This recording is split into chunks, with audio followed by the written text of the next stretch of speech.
Hey guys. This is part 3 of What If Naruto has Byakugan and Emotionless. Hit like and subscribe if you like this one, and also please check the author in the description. Let's start.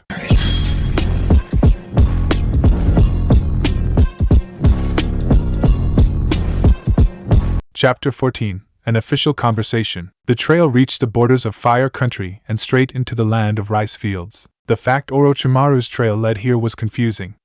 Most of the smaller countries north of Fire were peaceful areas. Yugakure had long since abandoned producing shinobi, and the land of rice fields was mostly farmers who supplied a lot of the food in the region. Taikagure had been the most suspect territory towards the northern borders, being notoriously difficult to even communicate with them, but the trail had led to the land of rice fields. Or it didn't, as the latest ANBU briefing information now named it as the Land of Sound. The daimyo had apparently decided a name change was in order, and had done so as was his right. He'd never publicly given the reason why, but had merely declared it to be an extension of his extensive and synergistic diversification project. Naruto had looked up all the words involved in that sentence, and had trouble making them into a coherent thought. Talon knew exactly what it meant. It actually meant I'm not telling you, and that's final. They paused on the side of the small stream that gurgled gently towards the ocean. It was also the boundary between the two nations. Right, from now onwards we are trespassing on another nation's sovereign territory, where if we are caught we could face. Hare cut him off. You do this stupid speech every damn time, Talon. We get it. Let's go already. But Lion hasn't heard the speech. I'm sure Lion doesn't care. But it's important. It is not mission critical, and hence he believes it to be a waste of time. Am I right, Lion? Naruto nodded. Hare is correct. The sigh was long and disappointed. Fine, let's just go. Maps of the region were quite sketchy to say the least. Although the administrative center, the daimyo's fort, was clearly marked, there was little else except mile upon mile of small farming villages and rice fields. All 4 members of the team were happy they could water walk. The principles involved applied equally well to the slippery mud that made up the landscape. It took 4 days of moving through the countryside and seeing small village after small village that they truly knew the trail had gone cold. Very cold. Pig cursed as he slipped and sank a leg into the thick mud. Hare and Talon didn't bother laughing. The mission was beginning to get to them. They had spent the better part of a week wandering around mud fields for no result. There is nothing here, Talon. Why are we still looking? He appears to have slithered out of grasp. Rare to hear wordplay from you, Hare. That was unintentional. They stopped for rations in a small copse of trees that broke the seemingly endless fields. Nothing seems to be wrong. Everyone we've talked to, everyone has said that nothing has changed. Looks like he has escaped. The only big news was that some people had gone missing, but that happens everywhere in the country. Naruto considered this. Whoever they were chasing was apparently big news, but they had left no impact by entering the country. Even this small nation had some ninja around, but they were easily avoidable. They would surely have noticed. He mentally examined the entire situation again. If this is the norm, then the presence of the target has not changed the norm. This implies that the presence of the target is the norm. What if having Orochimaru here is the norm for Oto? All 3 of the ANBU snapped round to look at him. Talon shook his head. Okay, several things worry me about that statement. First of all, how did you know it was him? The wordplay and that I know more than you think I do. He's possibly the greatest criminal and one of the strongest shinobi we've ever produced. That sounds too much like admiration. But you think him being here is the norm? That means he practically owns a small nation on Konoha's borders. Well, nothing seems to have changed from his apparent arrival, so either he isn't here, and Dog was wrong, or his being here is normal. He was known for kidnap in his time. If that were true, where are his bases? There's no fort of any practicable size that isn't owned by the daimyo. Why don't we try there? If he does own the nation, it would be clear that he would own the daimyo. Talon considered this. If you're right, and that is a big if, you do know that means we have to go and question the daimyo, right? Yes. It doesn't bother you that you are about to break into the fortress of one of the more powerful lords in the elemental nations, and that if you get caught you'll be killed. No. I've done it before. There was silence before Hare and Pig both lost it and started laughing uproariously. I don't know what I find funnier, Talon. Pig managed between breathless laughs. That I believe the kid, or that he has bigger balls than you have. Naruto wasn't aware of any balls he owned other than those used in ninja work or anatomically. If the former, he was probably mistaken, and the latter, how on earth did he know? Surely Talon was older and hence larger. He tried to put that thought out of his mind. Talon sulked quickly before returning to his normal self. So, what's the plan, Lion? Just walk right on in. Well, mostly. The three A and B walked slightly awkwardly towards the gates of the fortress, Konoha headbands clearly on display. They just weren't used to the situation they were going into. Firstly, they had got themselves caught, and been under escort to the fort. Secondly, Naruto had decided to get into the fortress beforehand on his own, and merely handed them small vials containing a clear liquid, with the cryptic instructions, "You'll know when to use the antidote." Thirdly, that Talon had actually agreed to this plan, the fact not lost on Talon himself as he walked slowly, looking at the armed ninja ahead and beside him. The fact he calculated that his team could kill all 12 of them within 2.6 minutes as a worst case gave him some comfort. But the thing that bothered them the most was the fact that they were doing this without their masks. They were ANBU for Kami's sake. Why did they have to take off their masks? It wasn't that they'd seen each other without them before. You knew your ANBU squad mates like family. You needed to when you shared a single room in the barracks. It was just that on a mission, it felt wrong. Right now, they were not ANBU. They were just a trio of chunin with an unexpected message for the daimyo about an urgent matter. As it turned out, Pig could write the letter in the style of the daimyo the best, and had penned a letter about a guard trading scheme to better tie the nations together. Talon had to admit, the entire exercise sounded plausible. Too plausible. He wondered if the sound daimyo would find it suspicious, so the ANBU team walked onwards in silence. The guard squad escorting them was either good conversation, or seemed to like the idea of their prisoners talking too much. They'd been allowed to keep their equipment, doing otherwise would have been a breach of good diplomatic relations. He only wished he knew what Lion was doing as the great gates to the castle fort swung open to allow them access, and a scurrying official bade them welcome. In the second highest tower of the fort, in one of the small dark rooms that no one ever went near because it was perpetually locked, Naruto set to work on his part of the plan. The small chemistry set gurgled gently. Anyone who was looking at what he was doing would die quickly, but anyone who survived long enough to look would not be able to tell what all the different liquids were. None of them looked very threatening. There were no deep toxic colors, only pale solutions that shimmered in their containers. He precisely poured one into another, hearing the slight hiss and bubbling that meant the reaction was happening as he intended. As it was, he was busy synthesizing a toxin that he could slip into the daimyo's food that would cause him to panic. It wasn't actually deadly unless he made the dose too high. It felt odd that he was only using it to scare the man.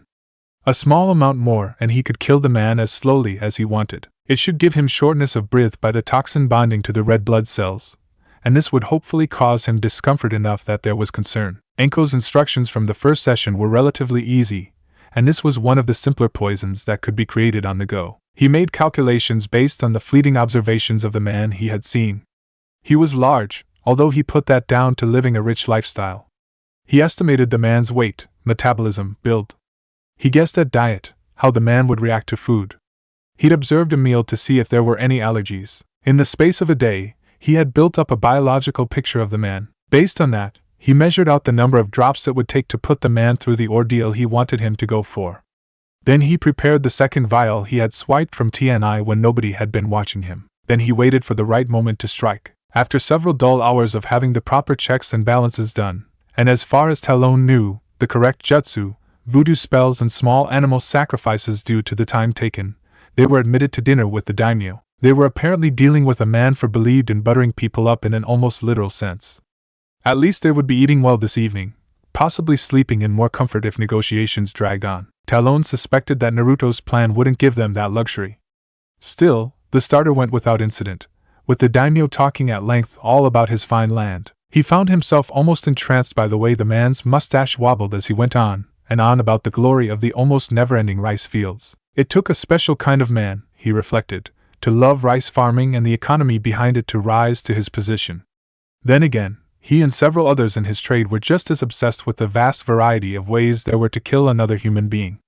Was there even that much difference between the two? A wide variety of techniques and methods, discussion about those and an end yield that had to be maximized. He realized he hadn't listened one bit to anything the man had said.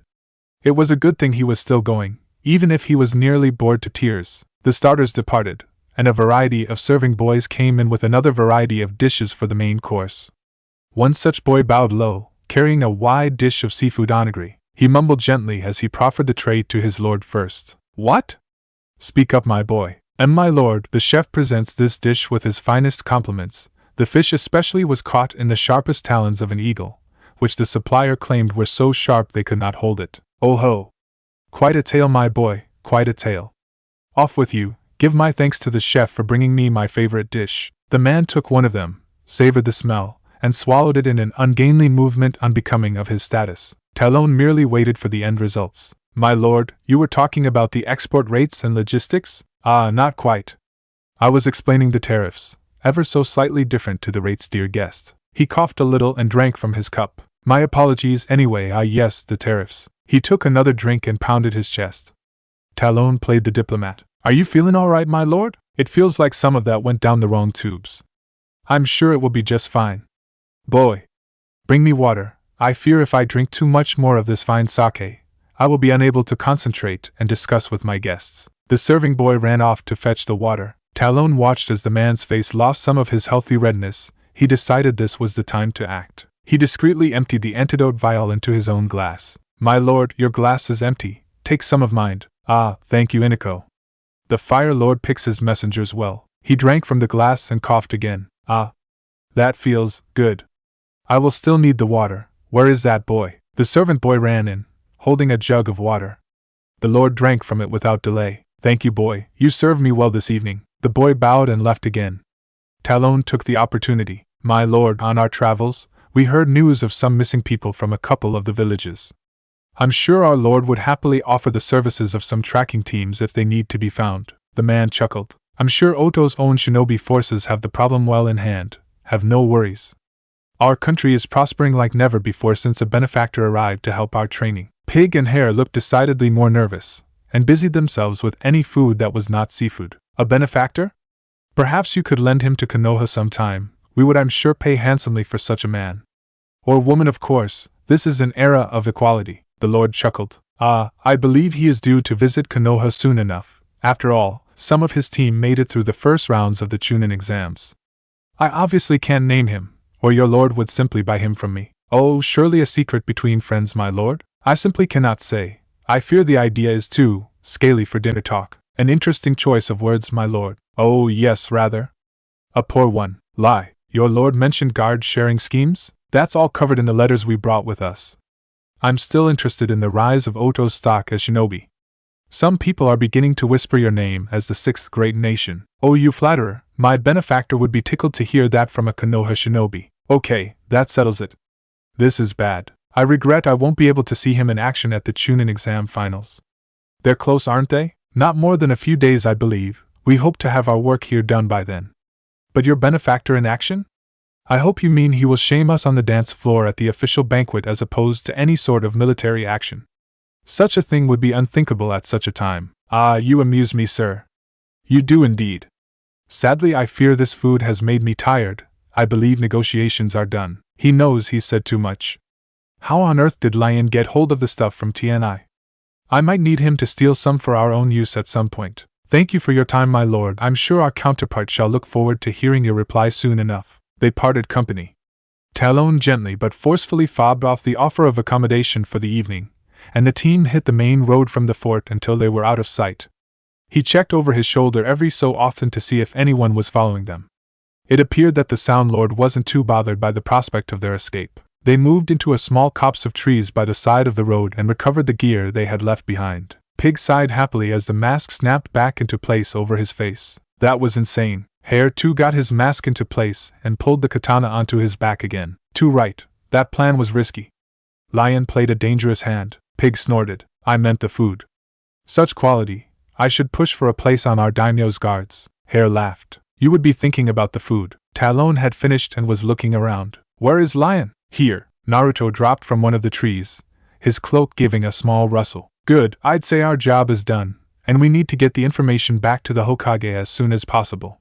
Let's move out. The team made haste through the land of Oto and back towards home. Chapter 15. The Gathering Storm. The Hokage had made ready a larger pouch of his special tobacco after the last debriefing involving Naruto, and was now reaping the rewards of such a move. Every gram was going to be necessary. He knew any sighting of Orochimaru was bad, but he didn't like hearing his suspicions confirmed, although he'd already known. Danzo had told him several months before, his spies in the daimyo's courts reporting the meetings, the promises of power and the dark bargain the man had struck. Now, an ANBU mission sent to find where he had gone had confirmed it. And still not found him. Although it was all falling into place. Somehow Naruto was at the center of it all. Somehow, despite his success at not being noticed, his hiding in shadows, somehow he was at the center again. He wondered what Kami was thinking. Pig, hare, fetch me Shikaku, Ibiki and Jiraiya immediately. Then you are dismissed. ANBU did not question orders, even one as ominous as these. That left Talon, Naruto, and the Hokage to wait. Another wad of the thick tobacco was added to the pipe by the Hokage, who showed no signs of being anything other than calm. It was the mark of a good leader. Talon knew what was about to happen. As the requested figures entered the room, each knew what it was too. They gathered in a loose circle around the Hokage's desk. Shikaka looked at the people present, sighed, and spoke first. This is going to be troublesome, isn't it? Perceptive as ever, Shikaku. This is a council of defense. We have reason to believe that Konoha is going to come under attack in the coming days. Anyone want to put money on the exact date of the attack? The man with the back-length white hair laughed. If only Tsunade were here. Not only would we have her here, but we'd be able to rule a day out immediately when she bet on it. It got a few dry chuckles from the assembled meeting. Naruto remained stoically quiet. As I suspect you would all guess, the finals day. Not only do we have a large number of foreign delegates hanging around, but we suspect Orochimaru may be coming home for a visit. Hopefully his last. Talon hit his fist into his palm, the dull thud of fist on metal-padded glove. What's our plan? The Hokage nodded towards his chief strategist and commander. Shikaka thought for a few seconds. Unfortunately, we cannot act too openly. Orochimaru will attack regardless of whether we are prepared or not. It wouldn't be like him to back out now. He's far too committed. If we started to beef up security, he would just unleash what he has now, some of it probably buried somewhere in our midst. Better that we find that discreetly and shut it down when we can, then have a strategy prepared for the invasion. The Jinchuriki that Suna has will be an issue. He's the Kazekage's son, and he has issues with his anger. We don't want a Jinchuriki unleashed in our midst now, do we? Suna is our ally, so that shouldn't be too much of a problem, so I recommend that we. The Hokage cut him off. No chances to take here. Relations with Suna have been getting colder of late, and I want you plan to consider our worst case where they betray us. Well, the boy fights the Uchiha in his first match, which leads to the possibility of him getting injured during the fight. What you really want is someone to kill him at a moment's notice at any moment. Or Jiraiya to be ready to shut him down. Jiraiya will be best used dealing with any summons that he decides to unleash upon us. Ready the toads for action if you can, Jiraiya. The man snorted. One does not simply ready the toads, but I'll warn Gamabunta to lay off the heavy stuff before the day. Are you sure you don't want me to deal with the Jinchuriki though? Yes, Shikaku continued. What about Orochimaru? Surely Jiraiya-sama would be best to challenge his former teammate? The Hokage walked over to one of the panels of his office and slid it out of the way. Revealed was an old, but beautifully made suit of armor of the old variety. I will deal with my mistakes, along with any ANBU who are prepared to stand alongside me. Talon slapped his chest with his palm. That will be me and just about every other ANBU within Konoha, I reckon. The Hokage smiled. Our objectives are clear then. Root out and quietly remove any tendrils he has in Konoha, and have the reserves quietly put on standby. Also, once the finals start, begin evacuating the villages to the bunkers. We already risk enough of them in the stadium already. We will lose too many, but it is the best way. They all nodded. War demanded sacrifice, and Naruto saw the core of steel, the decision that his former master would have made, etched into the action. Naruto, your job will be to eliminate Gaara when required. He merely nodded. Jiraiya nearly fell over as he whipped round to look at him.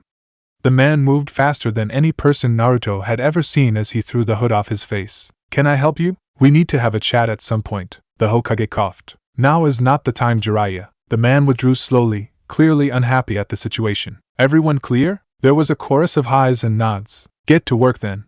Let's hope we're all here when this is all over. Everyone left but Naruto, who lingered a few moments longer. You have more questions, Naruto? Yes. Why was I lion? Why not another animal? They're assigned randomly.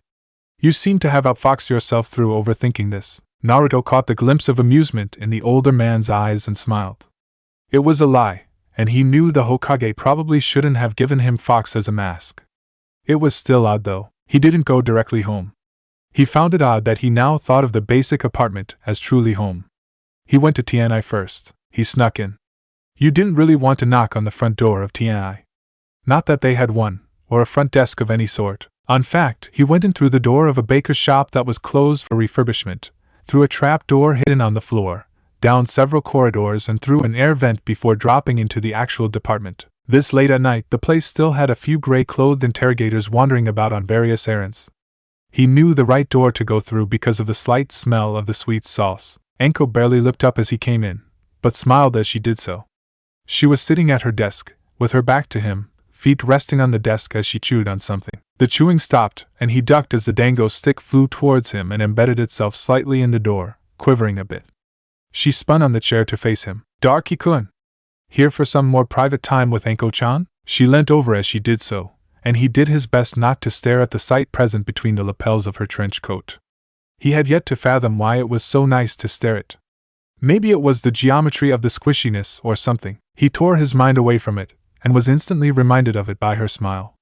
It was evil what she could do, actually yes. She licked her lips in a way that made him both want to run away and made more than just his legs a little stiff. What exactly was going on? Oh, what do you have in mind, Darky-kun? More about poisons. I got to use them in my last mission. She smiled again, but it was a different smile. Good to know, you may be cute under that hood, but you are too young for me. For what? You've never had that talk, have you? What talk? She looked both embarrassed but like she was savoring the moment. About sex. She put a lot of emphasis on that second word, letting it drip thickly off her tongue. Naruto found himself struggling to think, but he did know what it was. You mean the physical process whereby a male and female can produce children? She looked like she had been slapped. Well, it has other uses. Seduction is a good-ass assassination tool, although mostly for Kanuchi. Plus it can be fun. It can be a recreational activity? Yes. But poisons. But in a few years though, assuming you stay that cute. You're actually a really nice guy somewhere deep down. I used one of the basic poisons on a mild dose to make the sound daimyo feel ill. I then had a teammate sneak him an antidote to gain trust, and then slip some of the serum that makes people more susceptible to suggestion into a jug of water he asked for so he would give information. Anko considered the plan. Did it work? Yes. I was hinged as a serving boy for at least 2 hours to pull it off. Any improvements you can think of? Did any of your teammates have any suggestions? No, I didn't tell them anything beyond giving them antidotes to use. Anko put her head in her hands, then winced as it slightly bent her shoulder. Naruto noticed. Are you okay? Well, no. But it's not really anything anyone can help with. Oh, I just find it funny you did that, go into a plan without telling anyone what was about to happen. Who were the poor bastards that had to deal with that? Talon, Pig and Hare. She looked at him to check if he was joking for about a millisecond. Then she fell to the floor laughing. They mentioned they knew you. Oh, I know Talon very well. Is he the same as always? You mean he indulges in pointless and terrible wordplay? Yep. We knew each other some time ago, but well. It didn't work out. What didn't? Oh. You really do have no clue about the interactions between people, do you? I don't. The admission nearly escaped his lips before he could really think about it. He quickly reviewed all the interactions between people in his life. There was the training, formal and personal and littered with beatings and berating, but that was part of his training. There was Lord Danzo, who gave him missions, the Hokage, who talked to him differently, asked more questions that weren't about the mission, and talked about him when he wasn't there. He talked differently to Talon, the two sparring with their words. Kakashi, with his oddly eager advice and willingness to help him. There were the other genin his age, Hinata's accusation, polite but firm, holding on as long as she needed to. There was Sakura, who seemed to communicate via hitting and screeching, Baka's oddly reverential talking to him, eager and full of life. The ANBU, mission-focused at times, then snapping to wild unfocused oddness. He realized all the teams worked differently. The genin were the least focused and fastest acting, then the TNI and ANBU who were able to focus and unfocus at will, but in different ways. Then there was Anko. After a second's thought, he hugged Anko very suddenly, awkwardly wrapping his arms around her, head slightly off to one side of her. This knocked her backwards a little, but she caught him and pulled her arms around him just a little too. She was only slightly more familiar with friendly hugs than he was, and just as before, either knew really how long to hold the contact. She eventually pushed away to signal the end of the hug. Naruto stood back, taking his normal, introverted posture as if nothing had actually happened. I know that, and that everyone seems to do things differently. What's the normal way? There isn't one. That makes no sense to me. Yep. That's why you're so special, Darky-kun. You're just utterly innocent despite being a hardened killer. What a contradiction you are. Is special good? Yes. Naruto nodded. By logic, this meant he was beginning to understand the process of human interaction. He would need to run more tests though. Anko was about to speak more when Naruto suddenly leapt into one of the dark corners of the room and cloaked himself in a genjutsu. She was going to ask why when a junior member of the department cautiously opened the door. Ibiki-san requested your presence. Requested who? You. Who? The man sighed and looked upwards as he tried to remember day one of his training. The super sexy and single Anko-chan. Who? The man started to panic. There was more he needed to say. The super sexy and single Anko-chan, queen of the snakes? The dango stick pinned the collar of his uniform to the doorframe. Wrong. Tell Scarface-kun I'll be with him shortly. Then go and learn what to call me. The man fled. Naruto dropped from where he had been hiding. He appears to have relieved his bladder as he left. I have that effect. Not on me. Does it take time to happen? She laughed again. Nah. I don't want you to. You haven't annoyed me yet. How do I annoy you? Good question. Try. He decided he would not. Annoying people seemed to be a social negative, and that was to be avoided if he was to try and be more sociable. This entire thing was a mess. None of his planning techniques seemed capable of holding human contact in their scope. The news isn't going to be good. Anko smiled. That means it'll be interesting. I assume you heard it given? You could probably hide in the Hokage's office or the ANBU headquarters if you wanted to. Only if they weren't looking for me. Hokage-sama tends to be looking for me. You do realize all the things I'd do if I could hide like you, right? No, probably for the best. See you soon, Darky-kun. She performed an odd gesture which involved pouting and putting her hand in front of her face, then flattening it towards him with a wink. He had absolutely no idea what it was. But it did make him feel off again. He did have one job to do this night. He had some intelligence to gather. He made the startling discovery that despite the time being somewhere in the region of 2 in the morning, his target was still awake and training. This was more than could be said for Baka. It hadn't taken long to sneak into the records office and find out where his registered address was. And to check on his own files, which were absurdly brief. His own were just a name and a serial number on a file with very few bits of paper in it. Baka had been snoring so loudly that Naruto had decided that trying to talk to him was going to be a waste of time. Whilst he had no qualms about waking the boy and getting the information from him, the noise created in the process was beyond what he wanted to do. No, another quick trip had discovered the travel logs from the gatehouses, and given to him every detail of every visitor. Name, location of stay, passport numbers and so forth. He made a note to warn the Hokage that the security was quite lax. The 3 guard patrols were a little sloppy, and the safe lock was easily broken into by someone with a Byakugan and some time. So he found himself heading for a small establishment on the edge of the town, where the Suna delegation claimed to be lodging. The place was small, which wasn't really in keeping with the people that housed it. That was probably part of the security regime they practiced, but they didn't really seem all that worried in an allied town. He'd seen 3 figures inside. The sensei was snoozing in his own room, and the 2 other figures were also resting. His target wasn't there, so he'd gone on a little search for the most barren place he could think of in Konoha. That had led him to Training Ground 66B. It was a place that had been blasted and stripped by years of brutal overuse, and it was effectively a small dust bowl in the middle of the forests. It wasn't too far from the inn either. Even so, this person was a genin. Why would he be training now? He was staying at nearly the full range of his vision with the Byakugan, and that was about as close as he wanted to get. The chakra was absurd. It was also everywhere, literally swirling around the figure. Assuming one was in there, he'd expected no less. He knew what a Jinchuriki was. You learnt that with Danzo. This was one who was using his powers freely and completely without constraint. That was dangerous. He'd read the reports from the Chunin exam preliminaries before coming to find him, and it made for interesting reading. He was certainly going to be a more difficult target than any he had attacked before, even if he was only a genin. The sand would render his bow useless unless it could be disabled, and getting up close would lead to a swift death. Genjutsu were likely to be his ally in this, or surprise. He considered going in to test what he could do to the boy, before dismissing it. It was suicide. Fortunately, he had ways around that. He formed a shadow clone, and it went off to do what it had to do. About 5 minutes later, he saw the clone die, and he saw the end result. It was as if it got engulfed in chakra, presumably the sand. Then he got the memory feedback from the clone. It wasn't pretty. The boy was as described, short, red hair, and the eyes of someone who badly needs sleep. Aside from the hair, that was almost similar to how he looked much of the time. The clone had been trying to hide and hadn't attacked at all. The boy had barely moved before turning straight at him, knowing exactly where he was despite the cover, clack, shadow genjutsu, and the fact he was behind a rock. That was disturbing. Stealth beyond about 20 meters was not going to be effective. That ruled out almost all his options. He found himself left with some options that were substantially difficult to achieve. Number 1 was to learn a new technique to punch through the sand shield. That was virtually impossible given his time span. Number 2 was poison.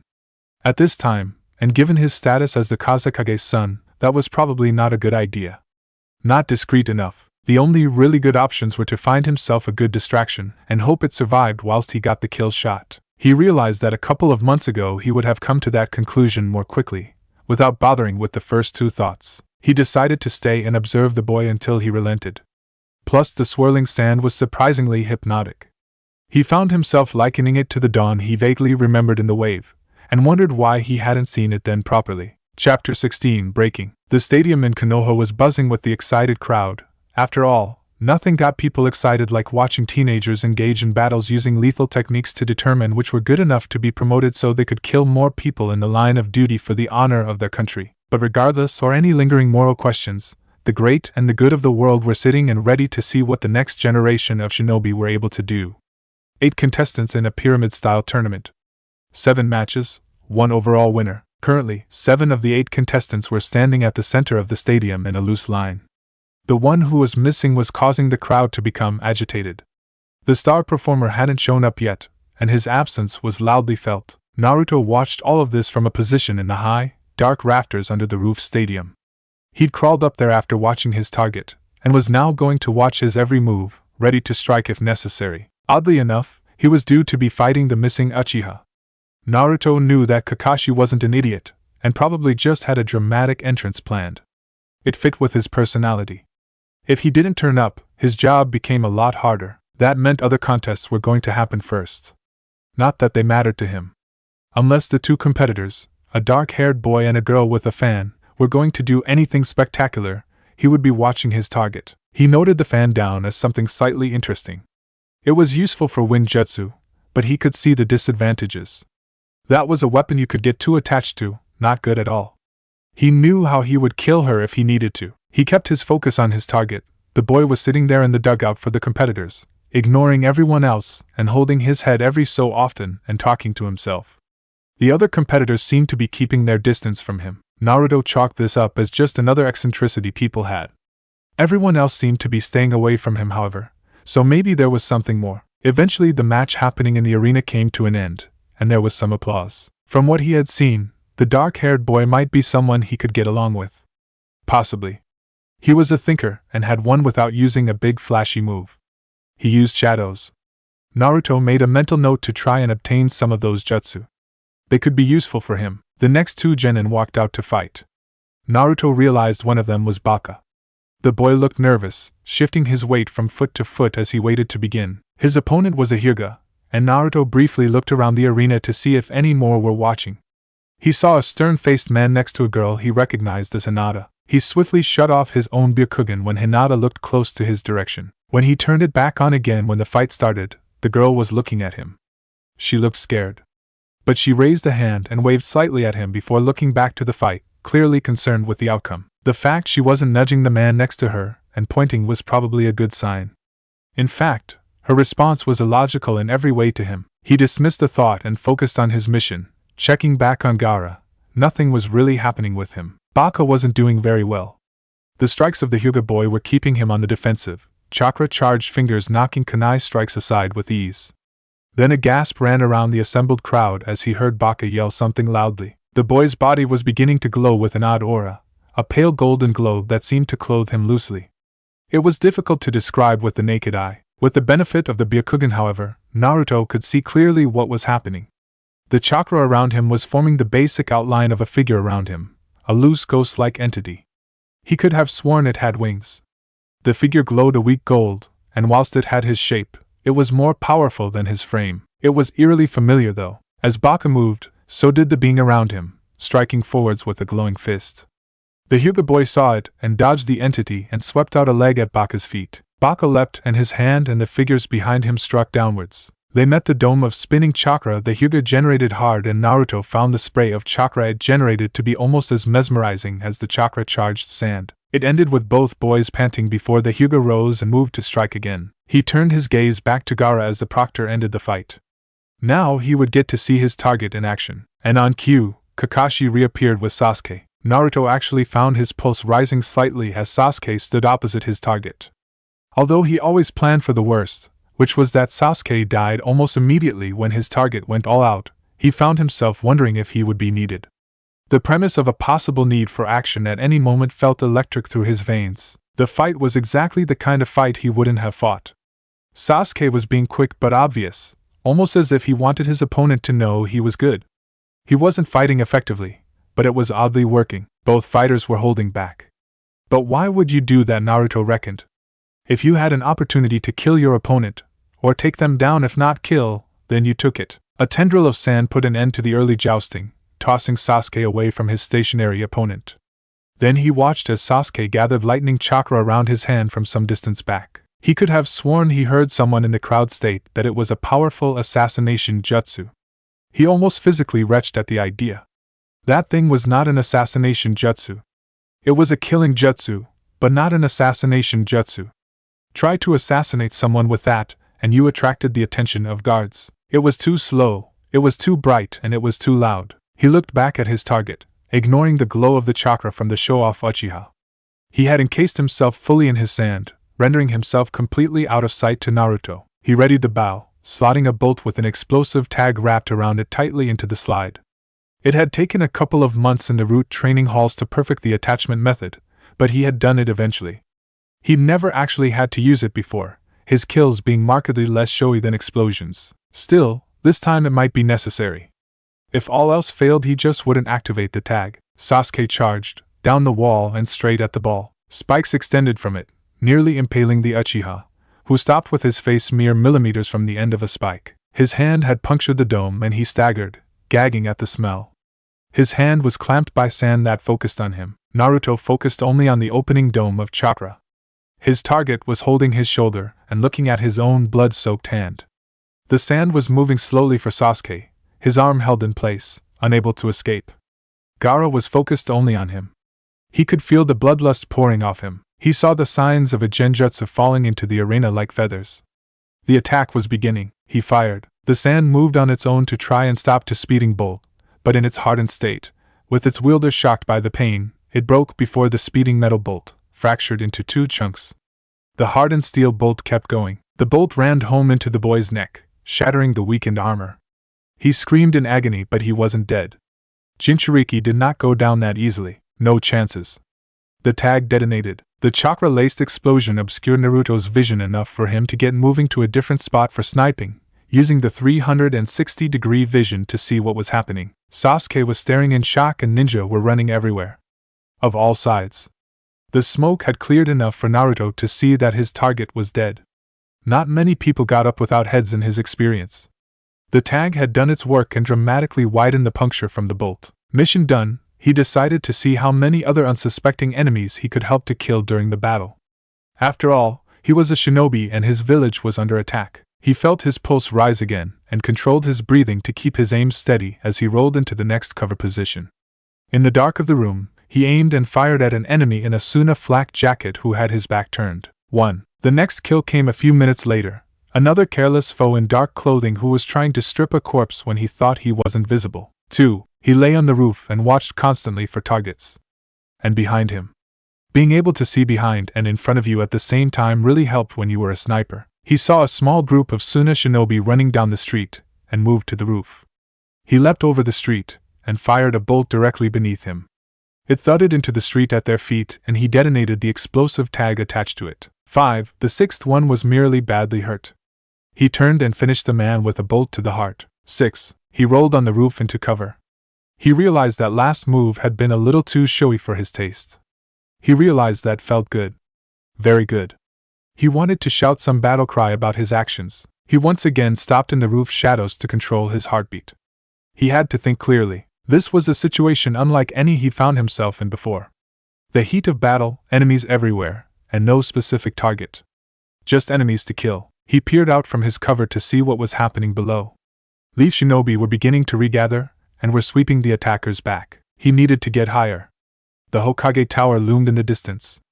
A perfect vantage spot. He moved from roof to roof. There was some fighting up here as well. Whilst the normal army was limited to the streets, with occasional parties with bows heading to the rooftops, a shinobi could walk up walls. They weren't much of an obstacle. Some of the more creative foes, and similarly minded Leaf Neen had taken their battles to the rooftops as well. Freed from the confines of walls and a majority of other people, they were able to use just about every destructive thing in their arsenal. Naruto ducked under a fire jutsu which had missed its intended target as he took the most direct route possible to the tower. He glanced back at the stadium, seeing the great purple barrier atop a nearby building. That must be where the Hokage fought. Still, he couldn't help there. He heard a yell, and ducked a kunai. Soon a ninja with a cloth wrapped over his head charged at him, a wickedly curved katana in hand. The man leapt into a powerful thrust, which Naruto glanced aside with his own blade. He rolled under as the man's momentum took him forwards, dropping the tanto blade and making hand seals. He activated his technique as the man landed. The man turned as the genjutsu took effect. His face twitched as the horrifying vision filled his mind. He quickly dispelled the illusion and ducked on instinct. The kunai clipped his hair as it went past. He moved forwards again at Naruto. The blades clashed again. He had learned not to give Naruto time, and pressed his advantage. Strength and experience went out, and the katana hit home, digging into Naruto's shoulder with the crack of a collarbone fracturing from the impact and the squelch of flesh. The tanto fell from his hands, and the explosive tag in his other hand exploded. Naruto kept moving as the clone's memories reached him. His shoulder ached with sympathetic pain caused by the clone's memories, and he winced as it faded. It was something he'd learned quickly about the shadow clone jutsu. Provided you had good control of it, the clone could be surprisingly durable. They could bleed, they could stall, and they could take more than a few knocks before holding the body intact was too much. But the clones transferred memories. This was normally fine if you were training or could cancel the clone in time to avoid its death pain. But if you forced one to hold on, or rather instructed the clone to hold on to a reasonable lever, the pain came back with it. It had been part of his training. He could do some exercises in the root halls, whilst his clone was sent to the specialists in another room. A couple of hours later, when he had completed the exercise, he would go to a meditation room. They'd then finish up the clone, and Naruto would have the memories.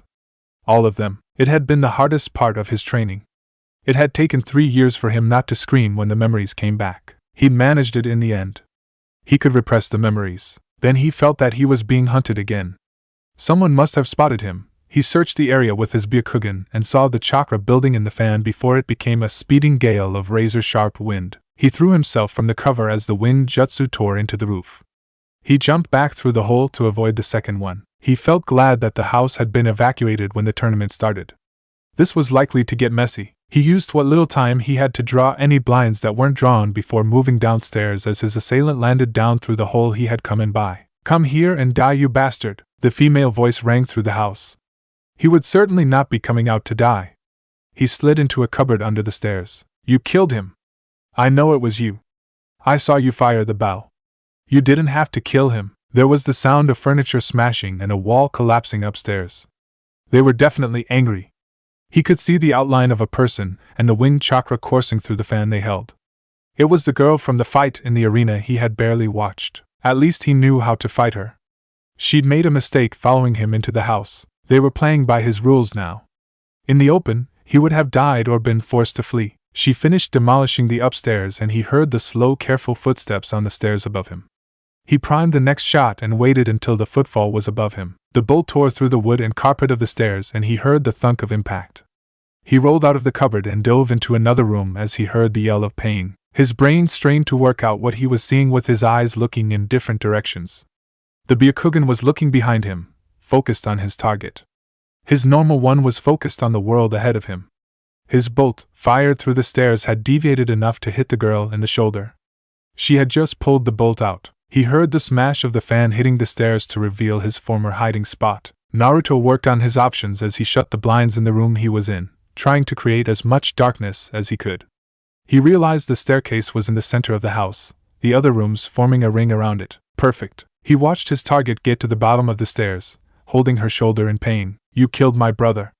You killed him like a coward." If coward meant he was intelligent, then he was a coward. Still, not time to think about that. He shifted into another room and shut the blinds there. He picked up a book from a shelf and threw it into the room he had come from. He moved round into the next room as the gust of wind slammed into the room and tore it apart. He found himself in a kitchen. His target was staying put, struggling to hold the heavy metal fan properly with only one good arm. She moved into the destroyed area to find no trace. He only needed to hear the roar of frustration and the sound of her slamming the fan into something in the house. He picked up a chopstick from a counter and tossed it through the staircase hallway into a room he hadn't been in. The girl moved quickly to the area to find nothing there. "Come out! Come out and fight me!" The voice was different, it was panicked, and it was higher pitched. He tossed another stick onto the stairs. It was working, and his target was afraid. He didn't know fear himself, but he'd seen it. He shuddered at the memories, but he knew its effects. She ran out and began to move upstairs. She turned halfway up, realizing her mistake. Naruto fired the bow at her heart. The fan came up open to try and stop the projectile, but she didn't quite raise it in time. It ricocheted off the open edge into her good shoulder. She cried out in agony as she dropped the fan and tried to pull the bolt out, but both arms were badly injured. The heavy fan crashed down the stairs, splintering wood as it went. He wasn't wasting time, and leapt over its fall with the tanto to finish his work. She saw him and screamed. He tried to block the noise out as he leapt forwards, blade outstretched to slam into her chest. The scream turned to a gurgle as blood trickled from her mouth. "You killed Gaara." Bas tarred. He twisted the blade and she was silent. He pulled it out and cleaned it on her clothes. He realized he was trembling. He tried to get back to the rooftops but collapsed at the top of the stairs. He dragged himself into an undamaged room. His limbs were shaking violently, and felt less like his than someone else's. He slumped into the corner and tried to throw up his shadow genjutsu.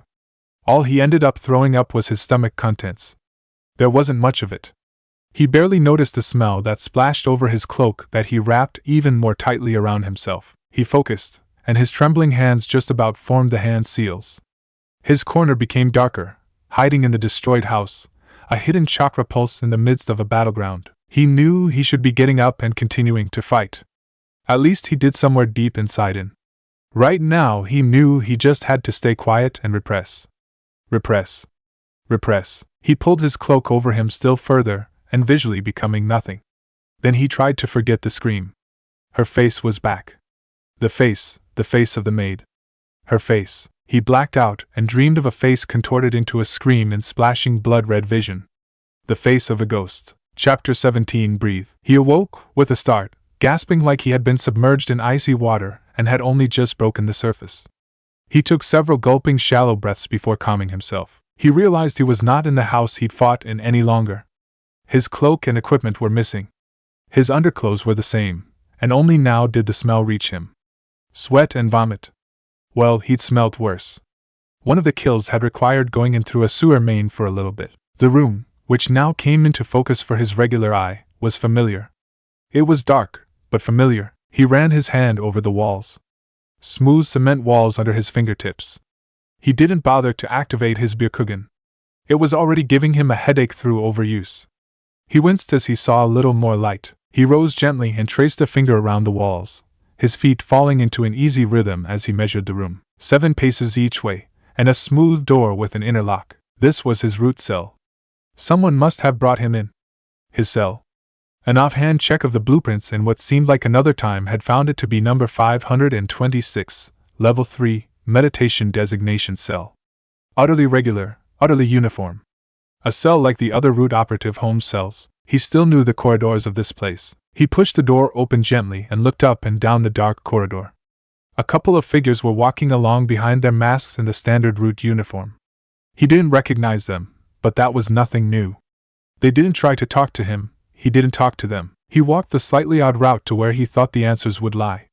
He knocked on the door, and it was opened by one of the few root shinobi he actually knew. Toryun was one of Danzo's specialists. A really killer, and a thinker as well.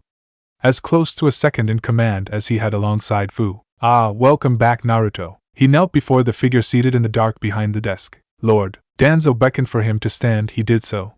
Toryun had faded into the background of the room with the speed expected of a root shinobi. Pragmatism was everything. If you held no part in a conversation, you were quiet, and you listened. The information would be potentially useful. The Hokage was killed by Orochimaru, but managed to seal his arms. His instructions to me, were he to die, was that you would be judged by the new Hokage, and they would decide what to do with you. Unfortunately, the next Hokage has not yet been appointed, and is unlikely to be appointed for at least another month or two. If you desire, I would happily send you on a couple of missions that need to be undertaken at this time. Or you can choose to spend the time training. Hi, your equipment is currently being held in the armory. I can also recommend you get cleaned up, do not fall to illness. That would be a poor way to die. Hi, come back if you want to. You are the finest killer in the route. You are always needed here, do not waste away if the new Hokage is weak. He left, walking the twisting corridors to the armory. He pushed open the door and observed the root armory once again. Racks of kunai. Crates of shuriken. Wax-wrapped exploding tags. Tanto blades sheathed in an oil bath that gurgled gently. The room was frankly an altar to death and killing. Gleaming metal kept ready for issue. Naruto walked past the standard equipment and moved towards the more specialist areas. Longer blades, staves, retractable halberd blades. Long swords and matte black scabbards. Maces. He saw a longbow with its flat quiver, hanging from a wall. He wondered how life would have changed if it had been that weapon he had taken up. Such a weapon was beautiful, yet he missed his crossbow. He moved through further to the workman's shop. He didn't know the man's name, but this was Root. And the man knew what stuff everyone needed. He had made the crossbow in the first place. He knocked on the door, feeling the heat from the forge within. He felt himself start to sweat, but didn't care, reassured his body was taking steps to remain healthy. The man turned. Most of his face was obscured by a mask, and his hands were encased in thick, soot-charred gloves. He lifted the mask to look at Naruto. Crate 12 in the storage room. Then report for sign out. He moved into the storage room and lifted crate 12 down from its shelf, opening it with care. On top was a new body glove, and Naruto changed into it with some satisfaction. He looked at the one he had been wearing. It was torn in several places, no doubt from shrapnel sent by wind jutsu from the girl, and a slash from the Suna Nin's katana. He checked his chest where one large slash was and realized he had a flesh wound across a small part of his stomach. The adrenaline had masked the pain. He discarded the old glove and continued to check the box. Then he drew the sheathed tanto out of the box. He checked the blade. It had been reground and repolished, and an even sharper edge had been put on the blade. It was perfect. He slung it over his back, crossing it with a bandolier of crossbow bolts. There were a couple of pouches with the usual equipment. Smoke bombs, tags, wire, all the tools he would need. There was the scroll with his poison kit as well. That was useful. He then picked up his crossbow reverentially, and weighed it carefully in his hands. He held it gently, caressing the stock with a lover's care, feeling every inch of his weapon. It was his. This bow had brought him nearly every kill, every moment of waiting. His companion. His. He checked the mechanisms. The arms had been replaced, old metal replaced with new, painted matte black. The string was fresh, the slide for the bolts well greased, the loading notch still there. It had been masterfully repaired, back to full function, but without the user's own quirks being totally removed. Even routine had some personal things, brought about by the immutable fact humans all worked slightly differently when it came to physical movement. The kinematics of the bow were his and his alone. He checked the loading mechanism again. That had changed. There was a thin wire running from the trigger grip to the slide. He placed the crossbow gently back down to one side. He pulled the cloak out of the box. It had been cleaned and repaired. He draped it over his shoulders and pulled it around his chest, doing up the clasp around his neck. He pulled the hood back up over his head and felt complete again. He slipped the crossbow over his back and waited a few seconds as he regained his balance for the equipment. It barely took any time. This was more natural to him than being naked. He was ready. He moved back into the smithy. The man was waiting. Crossbow, please. He passed it to the man like a mother handing someone their child. I've modified the bow. The original still used a draw handle to pull back the string. That meant you had to drag it back between shots. Even for someone of your proficiency, that meant your fire rate was limited to 20 or so shots per minute. I've installed an electromagnet in the load mechanism. When you pull the trigger, the magnet deactivates, allowing the string to snap forwards to fire the bolt. When the trigger is at idle, the magnet draws the slide and the string back instantly. Your fire rate now depends on how fast you can feed bolts to the mechanism. I'd have attached the auto feeder, but it's bulky and not suited for your missions. When you learn elemental manipulation, the wire controlling the electromagnet will also allow you to feed chakra into your bolts as soon as you learn how. He passed the bow back to Naruto and indicated a target. The sights are aligned. 30 seconds continuous firing, please. Naruto's hand took a bolt from the bandolier, pulling it round so the next bolt was ready to be drawn. He swiftly had it into the fire mechanism and he pulled the trigger, hand already moving for the next bolt. The next 30 seconds were a blur, the sound of repeated thunks, and the bolts slammed into the target. The bullseye became too full to hold any more bolts, and he merely aimed to fill the next circle outwards. Naruto ceased firing. 27 shots in 30 seconds. As you can see, efficiency has increased by a good margin. The shots are also slightly more powerful. Instruction done, the man went back to work, leaving Naruto alone again. For some reason this made him reevaluate for a brief moment. Anko-chan or Baka would have said something more here. Talon would have tried to make a joke, the former Hokage would have said something too. It was less efficient, the goodbye statement rarely being anything of value, but there was something about it. Something he enjoyed. He left, restocking his ammunition as he went. He walked the corridors, and left the hidden base. A half-hour later he was home. Again. One of his homes. He wasn't entirely sure which home was home, and which home was not home. He was about to enter through the window when he noticed it was slightly more open than usual. He activated the Byakugan, ignoring the spike of pain that slammed home from the overuse. Someone was inside. He recognized the signature. He drew the Tanto blade. He went in through the window, rolled, and came up with the blade at the man's knee. Careful, Naruto, you could hurt someone with that. Kakashi-san? Why are you in my apartment? I needed to thank you. Why? Kakashi scratched the back of his head. Can we sit down? This is a bit awkward for me. Naruto nodded, then realized that the gesture was lost under the hood. He pulled it back and repeated the gesture. Kakashi sunk onto a chair. Naruto sat on the battered sofa. The way it softly gave way to him was enjoyable. It had been so long since he'd sat on something comfortable. You know, I kinda wish I was just training you as opposed to my current team. Why? You're good. You get the idea about being a shinobi. I know what I would need to teach you because you know things already. Hell, given you had a run with Talon, I know I could make you better than I am. Thank you for the compliment, Kakashi-san. Meh, it's true. You appreciate that much. But in the arena 2 days ago, you saved Sasuke's life. I did. You killed the biggest threat in the arena. We know what Gaara was, and you killed him quickly. You did, given everyone quite a shock when he exploded like he did, but you killed him. Imagine if you hadn't then. Naruto had already before the fight. He'd foreseen Gaara fleeing with his team, the boy running away from the person who had injured him. Then he realized that Sasuke would pursue. Then that his team would as well. He doubted any of them would survive an encounter with him, or that he would find a good opportunity until he could poison him in Suna or get a fortuitous shot. Of course, that assumed his target hadn't gone Nova in the stadium. The permutations of any event other than the opportunistic kill he had gained in the stadium were worse.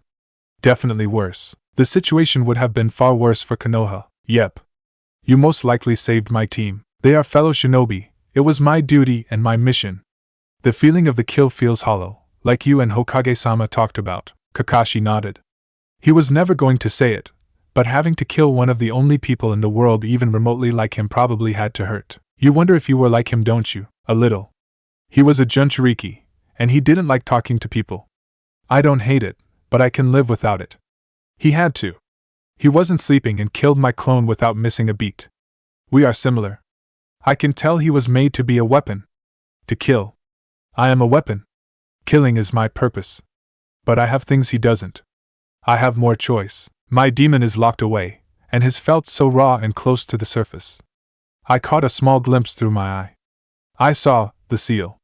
Leaking. Raw chakra, brown and dirty, ripping through his body. He must have been in constant pain. He was so like me. Kakashi was stunned. Naruto was pouring out the insights in a flood, his voice slightly breaking from the monotone. He realized Naruto was shaking slightly as he spoke. He could have been better. He is what I could have been and also what I am, but what I am not. And I killed him. I completed my mission, and yet it feels like I lost. I had to kill his sister, who hunted me during the battle. I killed her as she screamed for mercy because protecting Konoha is my goal. I killed her as she screamed. Kakashi caught the boy as he fell forwards onto his knees. He felt the brief splat of a tear onto his shoulder from the boy's visible eye. Do you want anyone here, Naruto? Anko-chan. Normally he would have told anyone who requested Anko at this time of night that they were out of their mind, but Naruto was already close to that description. He summoned and dispatched Pakken without delay. Naruto just sat hunched, tears running from his visible eye.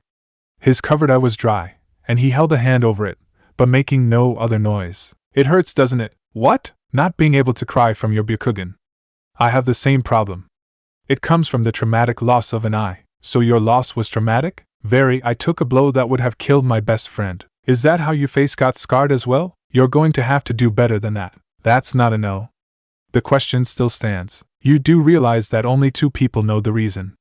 One of them is long dead, the other nobody would ever dare ask. So you don't cry from your Sharingan either? No. It hurts though. You feel like it should be crying but it isn't? Yes. There was a whoosh as Anko rolled through the window. So this is Darky-kun's place. Not bad. Not bad at all. Never thought he'd be so bold as to invite you as well, Kako. She realized he was crying and her body language changed immediately. What happened? I don't know. I shouldn't feel like this, but it does. I had to kill her. I had to kill her. Kill who? Her. Her face. I remember her face.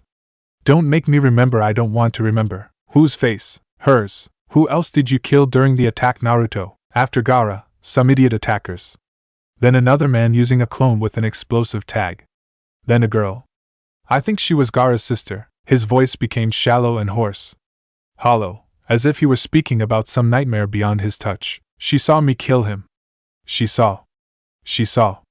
She followed and I drew her into my battleground. She was angry. So angry. She was blind, I could see. I tried to make it clean but she wouldn't die cleanly. She screamed. I had to. I had to. I had to. Anko held him as the boy let loose some of the tears he had never been able to shed.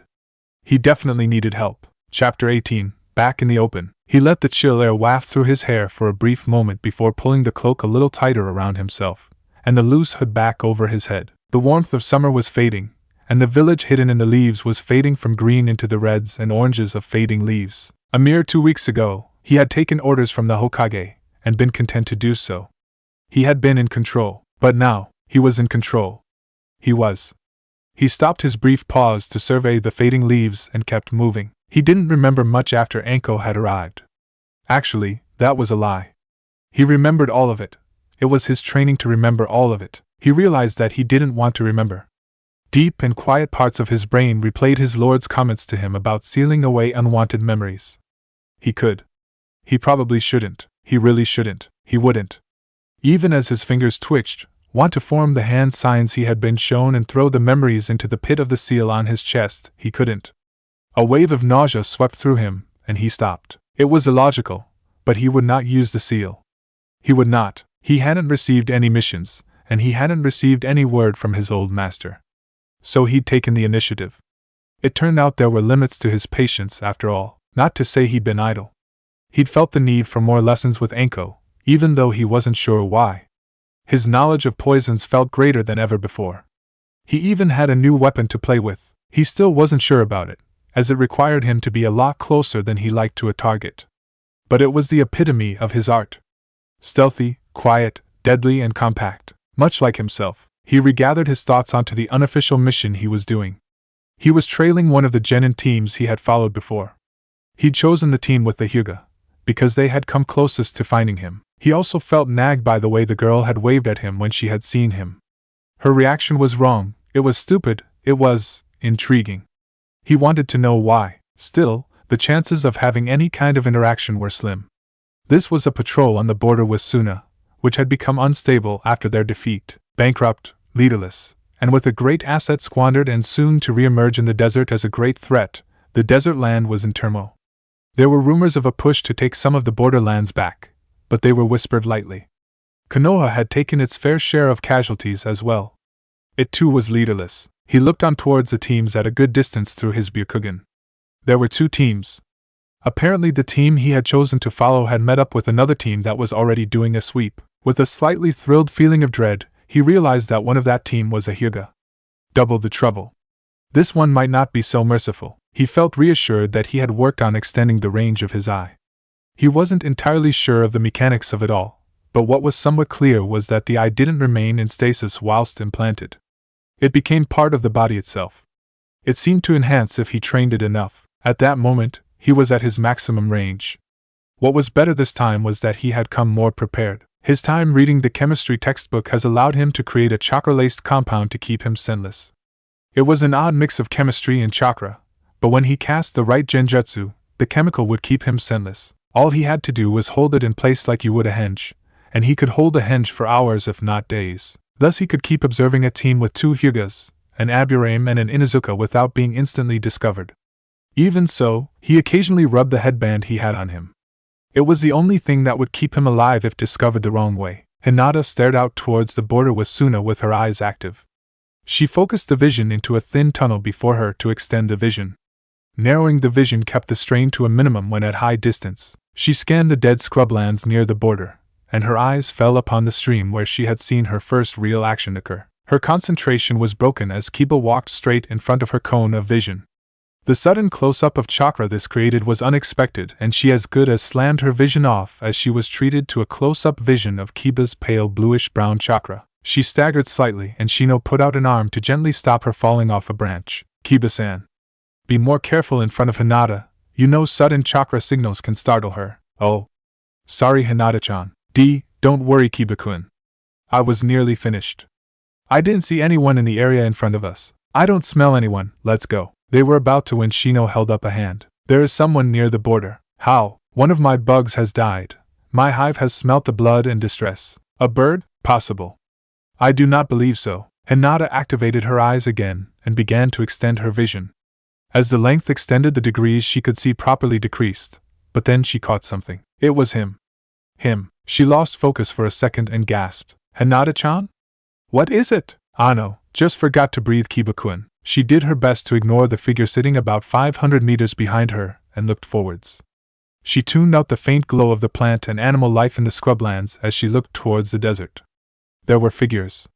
12, 2 dozen, Sunni shinobi. They're coming. We must call for Kurenai-sensei and retreat for backup. The kunai hit the tree by his feet. Maybe a little too late for any urgent calling then. Shino and Hinata leapt on instinct as the explosive tag detonated beneath their feet. Hinata retracted her vision to encompass 20 meters in all directions. No sense in looking straight forwards now. Kiba had already thrown Akamaru a food pill. Shino lit the flare and sent it high into the sky.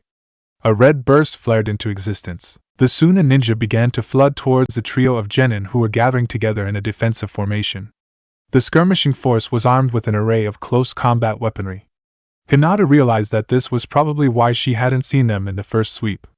They weren't planning on using jutsu. Kiba and Akamaru leapt to meet them, forming the distinctive drilling jutsu of his clan.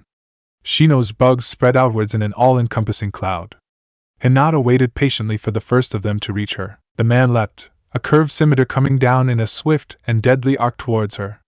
She slipped under the blow and caught him with a juken strike to the chest that saw his leap sprawl. She ducked under a swing from a pole arm. There were far too many of them. The realization had dawned on her as soon as the fight had begun. She wove around another jab from the pole arm, the long hooked end of the weapon whipping through the air. Another scimitar sliced the flesh wound into her arm. There was a crunch as Shino smashed another in the face with an arm before insects swarmed the man. Kiba and Akamaru were still moving, but the enemy ninja were working out his patterns. Where was Kurenai-sensei? Where was he? The polearm-wielding man fell down with a bolt sticking out of his head, and Hinata knew he had arrived. His companion tried to take advantage of her slight confusion and thrust forwards. He met the spinning dome of chakra Hinata produced on survival instinct as she spun. Kiba cried out in pain as a blade caught his leg. A Suna shinobi came in to finish him and took a bolt to the chest.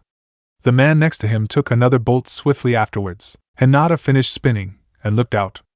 There he was. He was in the trees, picking off targets with such speed that she could have sworn the crossbow wasn't being loaded before the next bolt left. She also saw another shinobi coming straight for her, hands slamming through signs.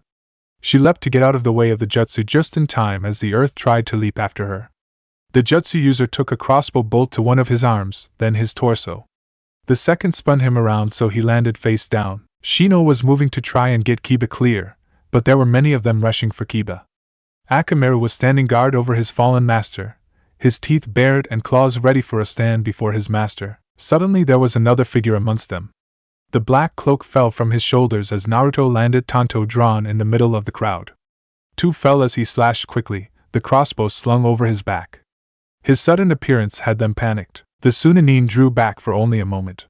There were still a dozen of them, and only 4 Konoha shinobi facing them. Then there were 6 Konoha ninja and 1 less Suna shinobi. A veritable storm of kunai was falling on the Suna platoon, and although most were able to block or dodge the projectiles, one fell under the hail. The instant it stopped, 2 more figures were in amongst them. Dynamic entry. Kaiten. The dome of chakra expanded and bodies bounced away from it. The counter-attack was sudden and forceful. Naruto took up his bow once more and took out a pair of tumbling figures. He then realized the Suna party was falling back. He took out 2 more fleeing figures before something heavy impacted his chest. The man had been moving so fast he had barely seen him. And he wasn't from Konoha. He hit the ground and skidded, rolling to try and get to his feet. He heard another heavy impact as someone hit somebody else very hard.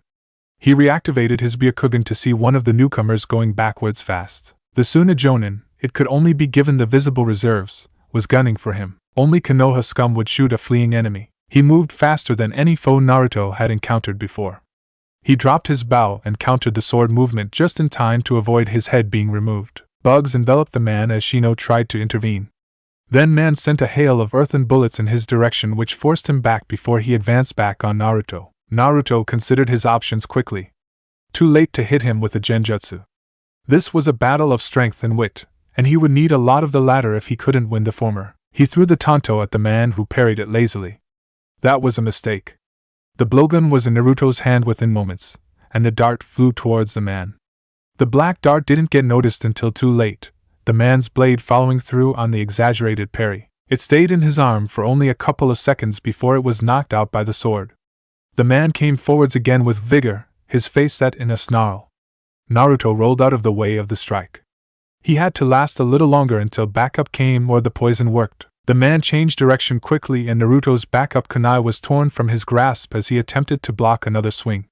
The man moved to strike again faster than Naruto could block. Hinata's attack caught him in the side with a series of strikes. The first 4 hit cleanly, then the man twisted with the blows and hit her with the flat of the sword. He was panting, his side bent a little. Naruto leapt across the battleground and grabbed up his bow and fired off a snapshot. The man took it in the shoulder but kept moving forwards. Dynamic entry. Konoha whirlwind. Before Naruto could blink, his opponent was flying backwards, jaw broken by the leg of a man in a green jumpsuit. He realized it was the same one that had interrupted earlier. His new ally landed just before the Suna Jonin landed and lay very still. His blood was a little congealed. The man stood. Naruto caught a hint of incredible strength before he deactivated his Byakugan to save energy. He realized his was shaking from the adrenaline in his system. He shook himself gently and approached the man. Thank you, your arrival was required for victory in that battle. You are welcome. The man bowed extravagantly before striking a pose with his arm outstretched. Konoha's mighty green beast Mato Guy. Who are you, Naruto? Ah. Kakashi has mentioned your paradoxical youthfulness. Truly I will find out on this mission. But first, we must attend to our comrades. The other genin were just about still going. Shino was exhausted, Hinata shaken and bruised. Guy's Hyuga genin was a little knocked about. A second came out of the bushes, wiping blood off several weapons. Kiba was in bad shape. His dog was sniveling around his wound and making worried sniffs. Naruto checked the wound. There was a smell of something.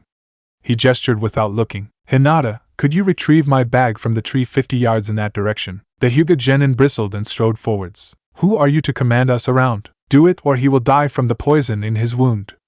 I have the antidote in my bag. The genin turned to look for Hinata, only to see she was returning with the slim black bag in her hands. Here, she placed the bag next to him. Naruto reached into the correct pocket quickly and drew out the chemistry scroll. He unsealed the correct poison and began to prepare the antidote. The minutes passed with only slight, nervous chat between the genin. He tried to block it out. He was concentrating. He injected the prepared liquid into Kiba's arm as Kurenai landed. Kurenai-san. You! She knelt beside Kiba and surveyed his wounds quickly. Naruto drew the needle away from the arm. Poisoned. I've administered an antidote. Well, at least you've saved one life today. The tone was cold. Very cold. Even Naruto could tell this was not a friendly gesture. Kurenai-san. Naruto's youthfulness in battle has assisted our mighty teams on this day. You should not belittle him so quickly. The woman sighed and softened slightly. You are right, Guy. Apologies, Naruto. Her eyes carried every message except that of apology. Apparently she still considered the downside of him nearly killing Hinata greater than his upsides today. Naruto wondered briefly how best to quantify social qualities. Kurenai-sensei. Naruto-san helped our team fight off the initial wave, and was instrumental in stalling their Jonin leader until Gai-sensei arrived. Indeed. Naruto-san's appearance was timely and effective. I surmise this is the second time he has assisted our team in such a fashion. Kurenai stared at Naruto for a few seconds before her expression softened a little. She turned to Gai. Do you think it likely that Suna will attack again? The man suddenly became serious. No. This was a test attack, a scout party that got a little too eager, nothing more. The composition and tactics used dictated not being a full-scale assault. Given their casualties, I don't think they will be returning. Good. We should make camp and tend to our wounds and deal with the remaining enemy ninja. A youthful plan. What of Naruto? What team are you with? I'm a one-man cell. How youthful. Well, as a team leader, Kurenai-san and I will need to discuss our next actions with you. He nodded. The Jonin went about dictating some tasks to the more able genin about setting up a camp area for them to use near the border. Naruto began to regather his equipment, and salvaging any bolts from injured shinobi, silencing them if they still lived. Better that than leaving them in agony. He slipped the cloak around his shoulders and slung his bow over his back as he finished. He felt like he was being watched. It was the final member of Guy's team, a girl dressed in pink. He mentally shuddered at its lack of camouflage properties. She was staring at the bow intently and took a moment to realize Naruto was looking at her. She rubbed the back of her head whilst looking away from him. Naruto realized that it was a gesture of embarrassment. He made a mental note of it for future interactions. It was Naruto, right? Yes. She extended a hand. Tenten. Weapons specialist. He took the hand after a moment's hesitation, weighing up the grip's strength and posture. She seemed competent enough. After all, she'd been wiping blood of several weapons. Can I see your bow? It looks interesting. You can already see it. It's on my back. She rolled her eyes. I swear if you're a total pedant like Niji, I will impale something. I meant pick it up, weigh it, examine it, feel it, touch it, get to know it a little. Oh. It hasn't got much personality. It's a crossbow. He lifted the bow off his back and passed it to her. The enthusiastic way in which she took the bow interested Naruto. Was she someone who was somewhat like him? Her fingers ran over every surface, and she closely examined his bow. Oh wow. The mechanism. Oh, the mechanism. Is that chakra conducting wire? It is. It is. Oh, this thing is awesome. The stock wood machined, I think. No. Crafted, planed using a fine file to exactly fit something. This doesn't just have personality, it has soul. She jumped up and nearly rammed it into his shoulder. Perfect fit. Wow. This must have taken ages. The draw wire has a bit of dirt in the mechanism though. A cloth was in her hands from somewhere, as she polished the offending part vigorously. Naruto stared. She was completely and totally appraising his weapon in moments in a skilled manner. Was she the competent shinobi type he'd expected? Oh, the magnetic loading system. Wow. Why would you go to such lengths to make one of these things when jutsu can do more? Such a beautiful thing though, I really just, wow. She stared at him with wide, excited eyes that he found boring into his own. Can I fire her? I mean it. Well, no. It's a her, definitely a her. I can feel it. What's her name? Is it Matilda? Matilda would be a great name for a crossbow. Still, can I fire Matilda? Can I? Naruto wordlessly passed her a couple of bolts from the bandolier on his back. Apparently she was not fully sane after all. Right, the gnarl on that tree at 3 o'clock. She fired the weapon, the stock biting back into her shoulder from the recoil. The bolt was a couple of centimeters shy of its target. Naruto was still slightly impressed. It took a long time to get good accuracy with his weapon. Are you sure the sights are correct? He gently but firmly took the bow from her, snapped a bolt into place, and hit the target within a second. Fair enough. I love it though. Where did you get it? Can you get me one? This could be tricky to explain. He quickly restrained the instinct to drop smoke and flee away in the presence of, effectively, being found out. That seemed silly though. He wasn't in any immediate danger. He did, however, need a distraction. Fortunately, one quickly appeared in the form of Guy and Kurenai. Tenten, could you go and help the others with setting camp? We need to talk to Naruto. Hi. She gave the crossbow another longing glance as she left, leaving Naruto alone with Kurenai and Guy. Chapter 19 Fireside. Kurenai waited till Tenten's movement through the foliage had died away before turning on him with a harsh look. Why are you here? I have no mission, so I chose to follow your team on theirs. That is highly against protocol and dangerous. It seemed like the course of action I may have been given should Hokage-sama still been alive. You're lying. He paused. He was. Time to resist. I am telling the truth, Guy. He didn't have a chance to resist before his hands were grabbed by the man. Kurenai flew through the hand signs, illusion style, reality of falsehood. The world swam before his eyes and he activated his Byakugan to try and rid himself of the false world that was building around him. He fought the foreign chakra that was trying to lace its way into his system. He tried to pulse his chakra, but with his hands held firmly apart he couldn't generate enough oomph. Eventually, he stopped bothering and deactivated his Byakugan. A world of swirling non-color surrounded him, and he was sure he was standing on some sort of sand. He tried not to trust his well-honed senses. Then the voice came from all around. Why are you really here? I told you, this is what I believed my mission would be. Tell me the whole truth. That is it. The world heated, purples grew redder, and the sand began to swirl violently around his ankles. He felt the sweat begin to run down his neck from the heat. No. This was all in his mind. It was not real heat or real sand pressuring his legs. It is not. I can feel it. This is my world and you will tell me the truth. Her voice echoed like 1,000 roaring oceans in the non-world, distorted and vicious, yet still hers. Show me your face. Kurenai appeared before him, taller and more menacing. She stared down at him from what seemed like miles, red eyes burning him with their gaze. When she spoke, the sound boomed over the world with the force of a hurricane. He struggled against his own senses. Tell me your truth. What more do you seek from this team? Why my team? Have you not done enough to hurt Hinata? I wish to apologize to her. The world of the genjutsu ended abruptly, and he fell to his knees and panted when the man's hold was released. It is as well you should. Kurenai's voice was still quiet, but it was more placid. Kurenai-san, was it truly necessary to use a genjutsu on him to get that out of him? He is a comrade who has helped our youthful teams. Naruto held up a hand as he rose. I understand Kurenai-sensei's actions and agree that they were reasonable. The man gawped before striking the pose he had before. Excellent. Such resilience to survive her prowess and remain youthful. Truly an example to our genin. Lee would be inspired. Naruto looked at Kurenai as he ranted, and she smiled and shook her head. Did this mean that any bad feelings had been smoothed out? Regardless, Guy, I think we should now talk as equals and team leaders on this mission, even if Naruto is not officially a part of it. What is our plan? The man switched back to serious in the blink of an eye. Naruto didn't quite understand. Was he bipolar, switching at random between two personalities?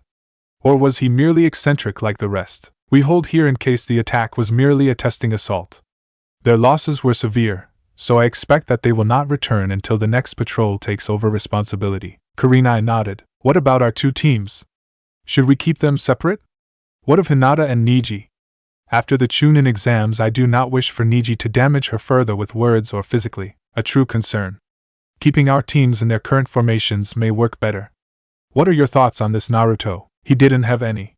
Interplay between people was still a mystery to him. I would assume your judgments are superior to mine in this matter. The man nodded. Good. Let's keep rotation of sentry duties until the next patrol sweep arrives in a week. Kurenai nodded. Naruto. I respect your skills, but I do not like you as yet. I expect you to make amends with Hinata. I also expect you to eat, sleep, and work with both teams during this mission like the rest of us. I intend to.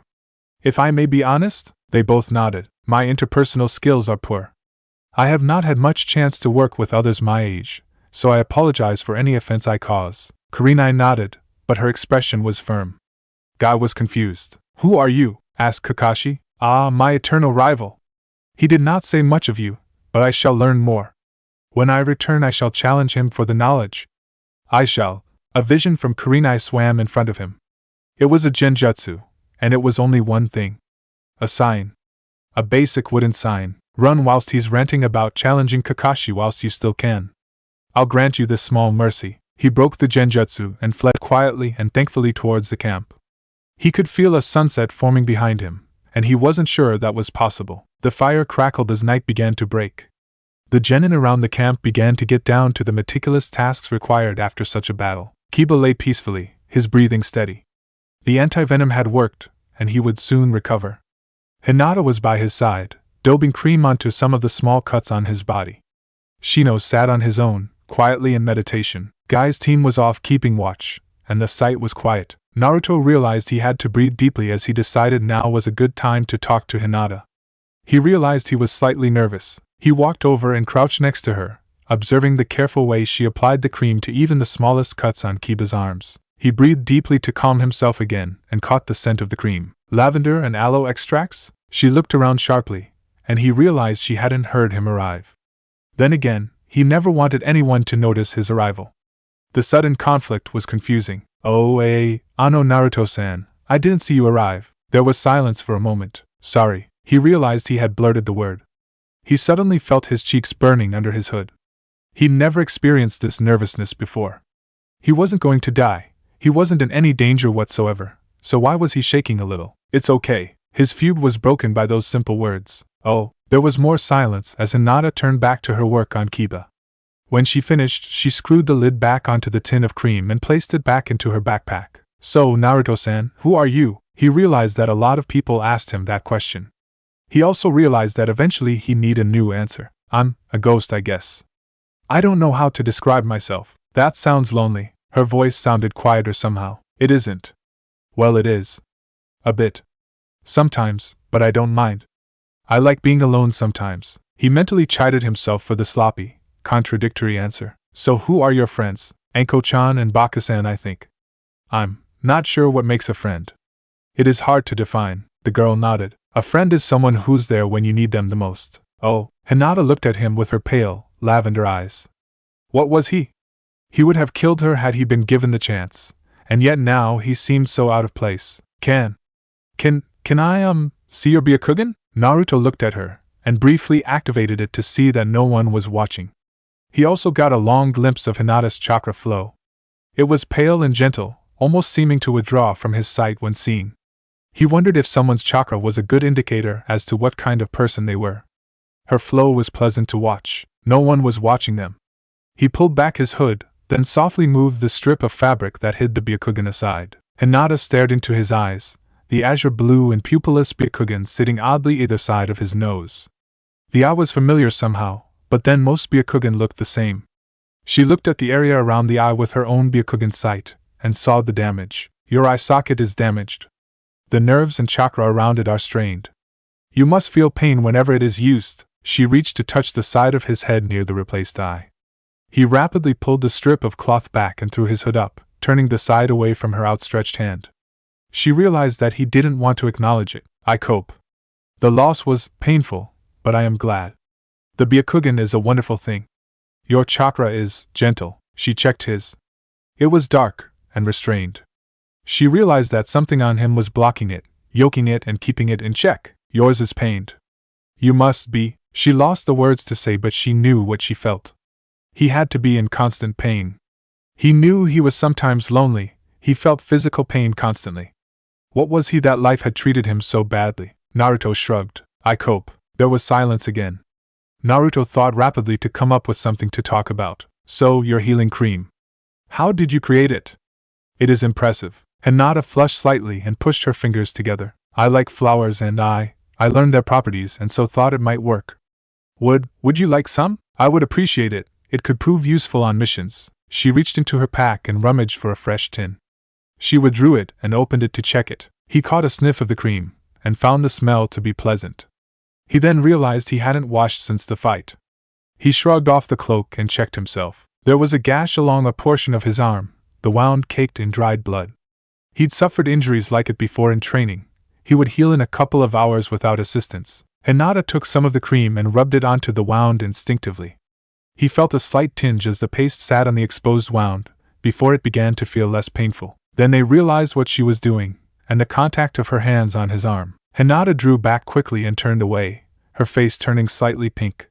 He drew back more slowly. After a moment, she offered him the tin, still looking away. Thank you, Hinata-san. He took the proffered tin and stowed it in one of his many pockets. The silence was awkward. I don't hate you. The words came softly from the mouth of the Hyuga heiress. Turned away from him, he couldn't see her expression. Why? I should. You bring nothing but death and violence to the world. You would have killed me. You nearly killed someone close to me. You have the eye of my clan. She turned to look him in the eye, her face set in an expression he'd never seen before. It was angry and sorrowful, determined and resigned. He realized that it summed up so many of the emotions he was struggling to understand. He tried to fill his memory with the face. And yet I can't hate you. There is good within you somewhere. You saved Kiba. You saved people when you killed Gaara in the stadium, even if killing him was probably wrong. I don't know.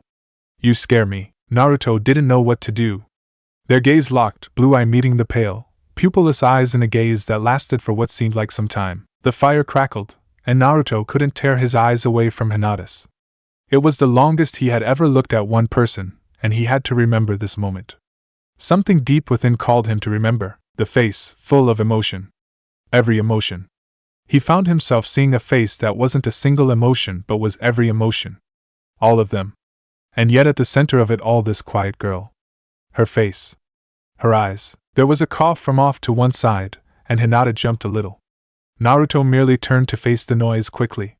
He felt a pang of annoyance that he hadn't noticed them coming, lost in the moment. Please leave my weak cousin alone, she is not worth your time. Naruto looked at the other Hyuga.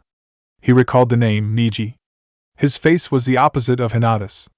There was negativity written all over his face. Why is she not? She is weak. She lost to me in the exams. I beat her to within an inch of her life before our sensei stopped me. Naruto heard a soft sound from Hinata. He realized she was crying. Niji-san, I believe your words are causing Hinata-san distress. Please desist. No. Then I beat the one she idolizes in front of all of Konoha. That clicked. Oh. I saw your match. The boy smiled, well frowned less. Any thoughts? Like most of your peers, you are far too flashy and dependent on close-up assaults. If I wanted to kill you, I could. I didn't pay it much attention until Baka's jutsu. It was pretty to watch, if too showy. The boy leapt across the campground at him, and took a blow to the chest for his trouble. This surprised Naruto, as he hadn't moved. Shino stood between Niji and himself, arm outstretched. Niji, this is not a logical course of action. Naruto-san merely gave his assessment. Niji stood back. Ha! He talks to the weak side of my family. He judges my performance like I am nothing and claims he can kill me. I am the prodigy of my clan. I am the betrayed one who will crush all before me. His voice echoed around the trees as the standoff became tense. There was silence. Then there wasn't as the soft noise Hinata was making grew a little. A cold sniveling. Naruto realized she was crying. Unbidden, the memories of the night in his apartment came back in a rush.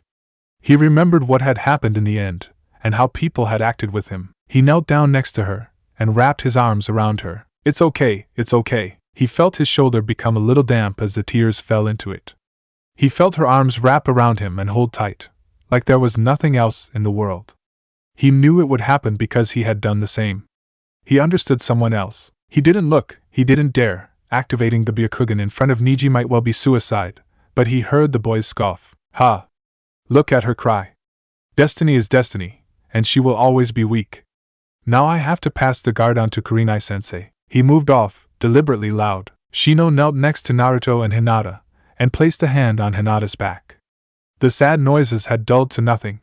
Naruto checked on her, and saw her eyes had closed into a quiet sleep. It appears Hinata-san has fallen asleep. Naruto-san. It has Shino-san. I appreciate your intervention earlier. It was the logical option. You interest me, Naruto-san. Naruto moved his cloak around Hinata's shoulders and sat with his legs crossed by the fire. Shino joined him. How do I interest you? We are similar, and yet different. From the skills you have demonstrated, you are a lone wolf, killing at range and at your choosing.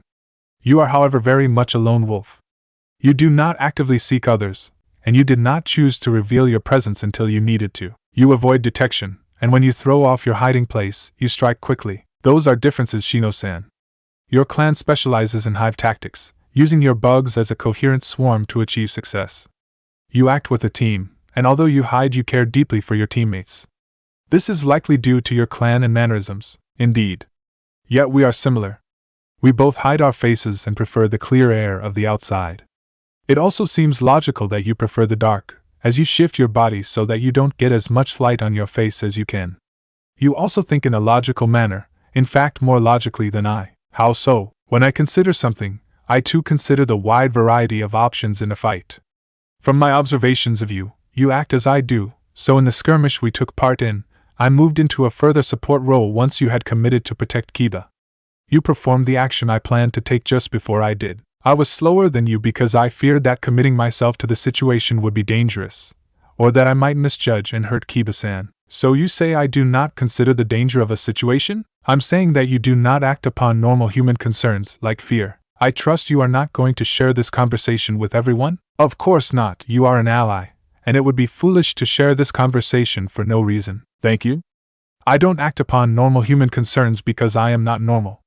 My upbringing was sheltered. It is a logical statement, even if it makes me uneasy of you, Naruto-san. I don't fully grasp emotion or social interaction. In truth, I find a kinship with you in that you share some similar concerns. How did you know? Because we are similar. Yet different, indeed. I was raised as a normal child. The academy is a place where we develop our ideas and our methods of talking to others our age. Yet you seem to have missed that step. You are like a child when it comes to interaction, yet matured in everything else. Eloquently put. You do show some signs of learning, though. I take it you have had some time to develop such ideas? I have. I made a few friends, each of whom has taught me something, such as hugging. I will admit I am not entirely keen on such close human contact. Or that others are usually that keen on having such contact with me. Bugs are something of a negative in my age range. I do not know why I hugged Hinata-san, only that it is what others did for me when I was in a similar situation. He found Shino's face, hidden behind glasses and collar, very hard to read. In a few ways he didn't mind. Logical. You have applied your knowledge of the situation, as far as you know it, in the way it was before. All of your decisions are logical, but without normal human concern. You are aware that she is an heiress, and that she is very shy. Such actions towards her are rare at best. I was not. But she is a friend. I think. She fits all of the criteria I have for friendship thus far, and yet I do not know how I would confirm this. Shino nodded. I would ask her, given that that is your approach. Do you consider us to be friends, Naruto-san? I would. You fit all the criteria. We have something in common. I have held a conversation with you, and you appear to not want to kill me. Those are the criteria? Yes. Shino paused to consider. I believe there is more than that. I'm not really sure friendship is something that you can make into an equation that can be solved. Similar with emotions. Oh, there was brief silence as the fire crackled. Shino idly added some more wood to the fire. As much as I enjoy such philosophical discussion, it would be illogical not to get enough sleep. As such, I bid you good night, and to yourself. Shino rose and went off to sleep. Naruto sat in meditation by the fire, occasionally feeding it to keep it going. He stared into the flames and watched them dance. He knew he should have been sleeping. Shino was right about not being rested enough. Then again, he'd only been awake for 16 hours, nowhere near his limit of operational function. He could afford another 30 hours at least before sleep. No. The flames were more interesting. They flickered and moved, creating a symphony of dancing shadows. He wondered if he could hide in them, but looked across at Hinata's sleeping form. The face was purely at peace now. He stared into the fire. Chapter 20, Borderline. The next day he found himself once again alone. Well, mostly alone at least. He did have a communications headset that was linked to Guy and Kurenai, but they weren't good conversation. One he was sure didn't want to talk to him, and he was sure that the other would use the word youth far too often for his liking. Spread along the border. It had been arranged that 3 Byakugan eyes spread along the borderlines would be effective in terms of spotting any additional enemy movement. Naruto and Niji had been put on opposite ends of the two lines just for good measure. He felt happier knowing he couldn't see either of the Hyuga in the teams either side of him. He suspected his eye has less vision than either of theirs anyway. He looked out towards the desert. Technically, they were in Suna's land, but then again they were practically at war. The skirmish in Konoha territory had made sure of that. Then he saw movement, a flicker of chakra. There was a party of people heading slowly, trudging towards the border. He activated his communications link. Kurenai-san, Guy-san, there are figures approaching my position. There was the soft crackle of static for a second. How many? Unsure, they are at the edge of my vision. I would say half a dozen, moving slowly. Guy's voice cut in. That doesn't sound like an invasion party. We're moving to your location. Likewise. Deactivate your eye as soon as possible. He shut the link and shut off his eye. It was good to rest it. He could feel the fringes of a headache coming on. He moved forwards to where the tree line was thinner to try and get visual contact with his regular eye. He found a useful tree and lay on the branch, propping the bough up in front of him. The stock slid automatically against his shoulder, and his finger eased onto the trigger. It was annoying being more blind than usual, but he knew nothing else was around. He kept watch and soon figures came into view, hazy in the heat. The dark shapes wobbled in the haze as they became more distinct. He watched as more outlines came into view. They were holding something. It was a flag. The pale red cloth hung in the desert breeze. He opened his communication link again. They carry a red flag, and weapons are not drawn. They must know we're here. Fall back to the border stream. Let us present in strength. Mine and Guy's team will go out in person. Naruto, keep us covered. Try not to open fire until you're completely sure. Hi. He moved back towards the stream quickly, taking up a different vantage point to the one he had some months previous. He couldn't help but feel some uneasy about the situation. After all, last time had led to his intervention and a fight. He watched the genin teams form up behind their sensei, and waited for the Suna contingent's arrival at the ford. He found the mental itch to activate his Byakugan was very strong. He didn't like not knowing what his teammates were thinking. He didn't like not knowing the consequences. He didn't like not being totally in control, but he liked it as well. He found the adrenaline rush addictive, like he needed situations like this. He'd only felt them briefly in the dark, upon mastering a new technique, or getting a kill. This was different. This was raw. He realized that he'd felt it before, and that every time he did he wanted more and more. He could wait though. He could master the urges and control himself. He had to. The Suna delegation appeared on the far side, walking slowly and calmly. Naruto began assessing the targets as fast he could. 3 were carrying weapons, 1 carried the flag, and another had a bandaged package on his back. He vaguely recognized that one. The war paint was familiar from the Chunin exams. He was staring at the Konoha ninja with barely hidden anger. Naruto recalled he was a puppeteer. The last member was unremarkable, but all the members of the team except the puppeteer wore flak jacket. That was the sign of more advanced rank. He weighed up the possible prowess of each team based on rank. They were likely outmatched in terms of raw power, but then again he knew that the genin in his team were certainly competent. The Suna shinobi planted the flag in the stream and addressed the Konoha contingent. It was a parley, and the flag was in the technical no man's land, but it was definitely more tense than a negotiation. Naruto thought he heard something about retrieval of the fallen. That seemed at odds with their body language as well. Kurenai, who had taken negotiation duties for the contingent, seemed to notice as well. The final member stepped forwards. Naruto then saw his armband, which carried a red cross on it. So he was a medic. That was an interesting gesture. On the face of it he was their passport, their sign of peaceful, healing intent. But Naruto analyzed the situation still further. If they had come to recover the injured, they would have needed to come sooner. Any prisoners would have been executed or taken to Konoha by now anyway. Why bring one now, nearly a day later? Next, why only one? They had to know there could be far more casualties than he alone could deal with.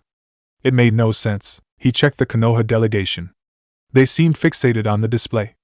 He took a chance. He activated his Byakugan briefly, focused on Niji. His eyes weren't active. Hinata's weren't either, but he didn't feel worried about her. It wasn't a matter of strength, even if Niji was likely more of a threat than he was. No. It was a matter of hostility. He had few doubts that Niji could attack him if he discovered the truth. He scanned the chakra of the Suna delegates.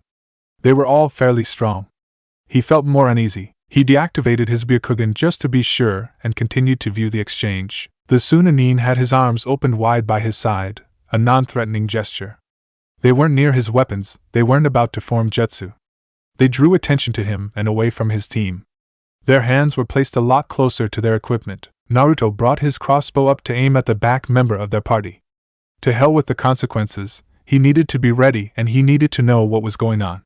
If he was spotted by Niji, he would deal with it later. His Byakugan fired up, and he could read the lips of the Suna leader more closely. This is an unexpected breach of etiquette, Kurenai-san. Not allow us to retrieve the bodies of our fallen is against the treaties of the 5 nations. I will allow it when you abandon your weaponry on your side of the border, and explain the attack on our soil that occurred yesterday. The attack, as I said already, was unauthorized.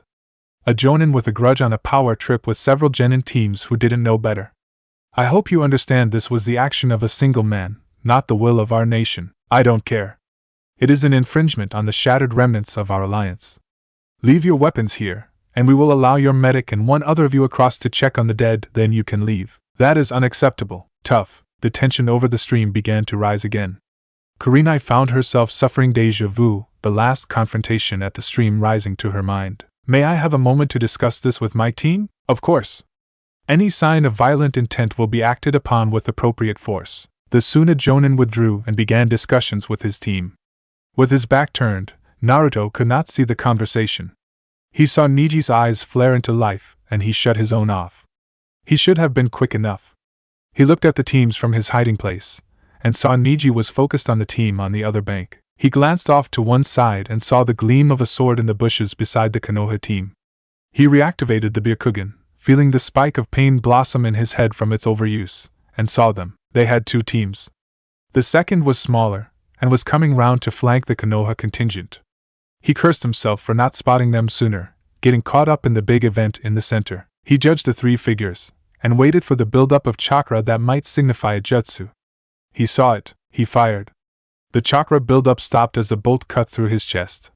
There was a cry of pain, then all hell broke loose. The Suna team in the open charged, the flanking team charged, and Naruto began firing. A second member of the flanking team fell just as he reached the Konoha team. Numbers were even. The Konoha genin drew back, forming into their teams as their sensei moved to fight. Guy leapt into the fray, engaging two of the Suna shinobi at once in a whirlwind of taijutsu. Kurenai was engaged by the Suna medic, Senbon being used heavily by her opponent. That left nearly half a dozen Suna nin for Naruto and the genin. Shino made a beeline for the puppeteer, shouting something about wanting a match at last.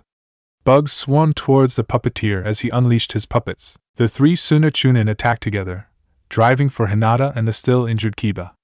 Guy's team intercepted. Niji drove forwards, intent on challenging two of them at once.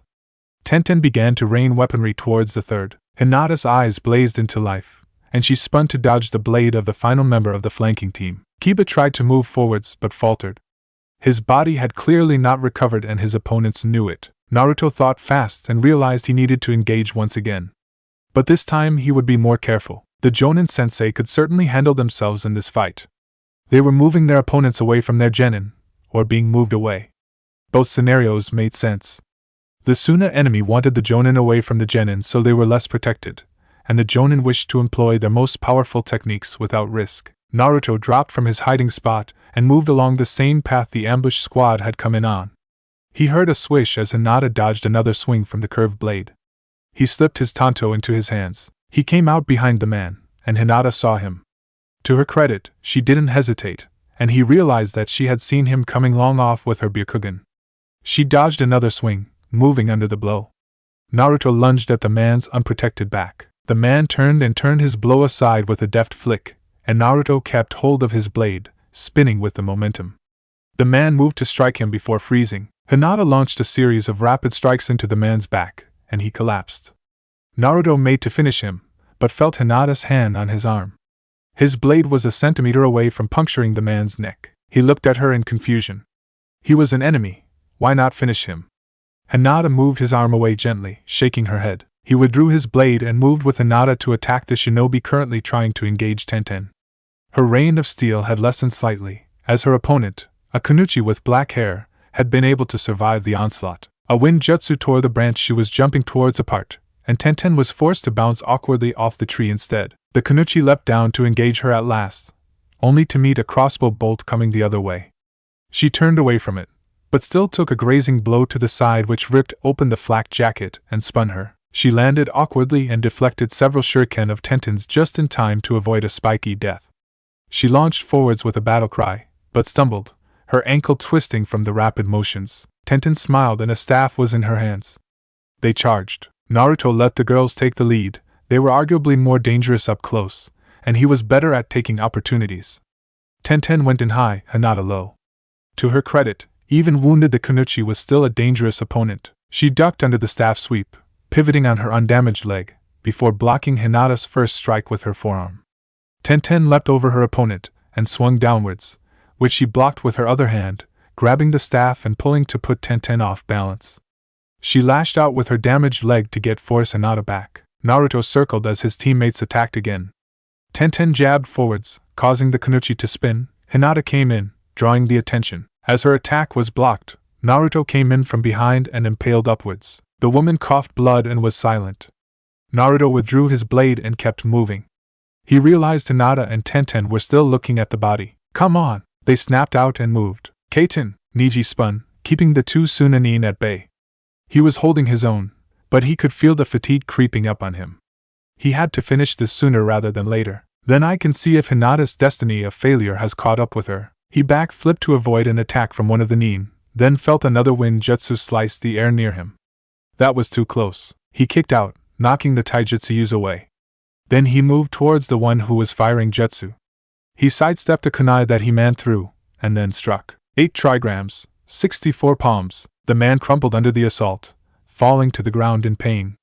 Niji turned just in time to see Hinata deflect the flat of a blade with an outstretched hand, before a crossbow bolt ripped through his head. He stared at Hinata, Byakugan active. Then he saw Naruto. You have a Byakugan? Naruto looked him in the eye with both of his. Now is not the time.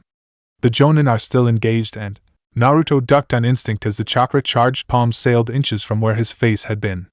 His worst fear had been realized. He was in the open, being attacked at close range by a taijutsu specialist who knew his moves. Well, most of them, but a lot of those weren't usable in this situation. He rolled away, reaching for his blowgun. It was too late to load a dart with a mere tranquilizing poison, but he could undo the poison damage quickly. The backhand uppercut caught him squarely, and sent him flying a couple of feet. He could barely hear the screams from Hinata and Tenten for Niji to stop. He rolled, the blowgun coming round, and he snapped off a dart in Niji's direction. Kaiten, what a waste of chakra in that kind of defense for that small an attack. Not that that mattered, he was rapidly running out of options. He realized he wasn't being attacked and heard a sickening crunch. Niji had struck Hinata with a blow that had sent her reeling, blood streaming from her mouth. Tenten was holding a kunai in each hand, getting between them, but he knew she didn't want to use them. Niji, your fight is with me. The words escaped his mouth before he knew he'd said them. He chided himself for slipping into such an adrenaline-fueled act. He drew the tanto blade out again and held it in front of him in a guard stance. He suddenly felt like the world was watching only him. He was loving it. Niji spat at the ground in front of him. Please, like my weak cousin, your destiny is to fail. You can't fight me. You're too slow. You're out of your element, and are destined to lose. Whose eye is it I will be retrieving for my clan? Niji didn't bother giving him time to answer before charging. Unfortunately, he was right. Naruto held his ground as Niji came in fast and low, and swerved out of the way of the first chakra-charged fingers. He could see the chakra building in each strike of the Hyuga gentle fist style. He'd never had a chance to learn it. The risk of it being recognized was too much of a risk for an operative like himself. He moved the flat of the blade to catch some of the strikes, trying to avoid hurting Niji. He just had to hold out until someone came and stopped the boy. Then a palm caught the side of his head and he felt his normal eye lose vision and stumbled. The strike made the Byakugan headache that much worse. His Byakugan vision swam a little in front of him. He heard the buzzing behind him and fell swiftly to the ground as an insect cloud swarmed over his head and engulfed Niji. Niji-san, desist in your illogical assault or I will drain you unconscious. The reply was lost in the insect swarm as Niji struggled against the mass before his movement stopped. The bugs withdrew and Niji fell to the ground, blood dripping from some small wounds. Shino stood over Niji's form and shook his head. Hinata rolled, wiping blood from her mouth as Tenten helped her upright. Naruto struggled to sit up. He was still blind in his normal eye, and he deactivated the Byakugan before the migraine got any worse. He heard footsteps, and Tenten's voice gently urging someone to sit down and rest, then a gentle touch on the side of his head. His vision swam gently back into focus and existence. Where else did he hit you? He ignored the specks of bloodied spit that she accidentally sprayed from her cut lip and indicated his side. The gentle touch alleviated the pain he felt there. Thank you? She nodded and passed out. Shino caught her before she hit the ground. Naruto struggled to his feet and picked up his tanto, walking determinedly towards Niji. Naruto-san, what are you doing? The punishment for attacking a fellow shinobi is death, Shino-san. You know that much. He heard the swarm and checked his progress. The authority to carry out such a punishment, as deserved as it is not yours to mete out at this time. Try and I will stop you. Tenten also rose. He's right, Naruto. Although if you do try and die doing so, can I have your bow? Naruto stopped and walked away from Niji. We have a prisoner to secure, he is holding fucking dog boy here captive himself, so if you don't mind, drop your weapons before he drops a lot of his blood onto the ground. Naruto stared at the Suna shinobi whose life Hinata had caused him to spare. He had somehow got up after Hinata's assault, and now held a kunai to Kiba's neck.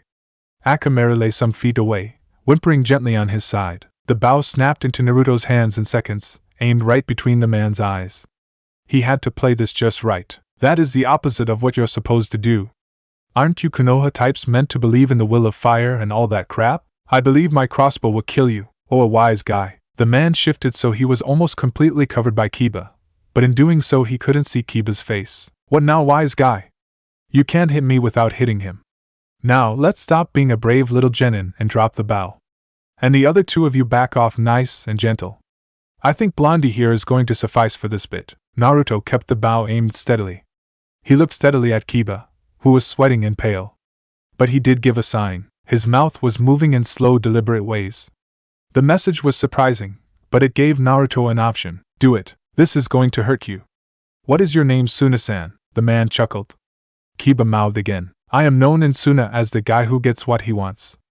And right now I'm not.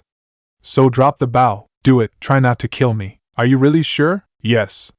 Drop the bow or watch him die. Yes. Kiba closed his eyes and Naruto fired.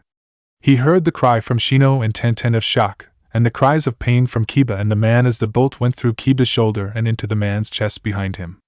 The man staggered back, his hold on Kiba loosening as he stumbled back and into view. As Kiba fell forward, the man took another bolt to the face for good measure. Naruto had run forwards to Kiba before the man had stopped twitching. You okay? This is slightly better than being poisoned. Only slightly. Tenten ran in beside them and began to form hand signs. I know some basic jutsu good for cuts, but nothing on this scale. You reckless idiot! Kiba gave a weak chuckle. Me or the guy who I asked to shoot me? Both of you. Idiots! There was the sound of more running feet behind them and Kurenai landed on the other side of Kiba. She looked Naruto dead in the eye. What in the hell happened here? Naruto did his best not to sigh. The headache was enough as it was. Allow me to explain, Kurenai-san. Chapter 21, Confrontation. The team sat at camp in uncomfortable silence. Everyone once again was tending to their injuries. Shino was probably the best off, his fight against his opponent going well and his victory coming at a low price. The Jonin sensei were sore, but they were fine.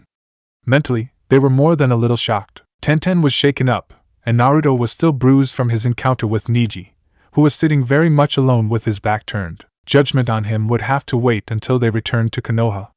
Until then, with a badly injured Kiba in the team, he would still need to be part of the team. Hinata was quiet. She couldn't look at Niji or Naruto without flinching. The bruise on her face where Niji had struck her was large, and there was a cut next to it. Naruto felt sore, but otherwise fine. The dark mood surrounded the camp like a dark cloud, and Naruto busied himself checking his weapons and sharpening his tanto. The slick sound of the whetstone on the steel was the only noise apart from the crackle of the fire, and the sound of birds in the trees. Kurenai was busy checking on Kiba's shoulder wound. The boy was sleeping, his breathing deep. Tenten's rudimentary jutsu had helped a little, but the arm was well out of commission. With the effects of the poison, he would be out of action for some time. Naruto finished with his blade, and wandered over beside him. How is he? Fine. There was a lot of venom in that one word.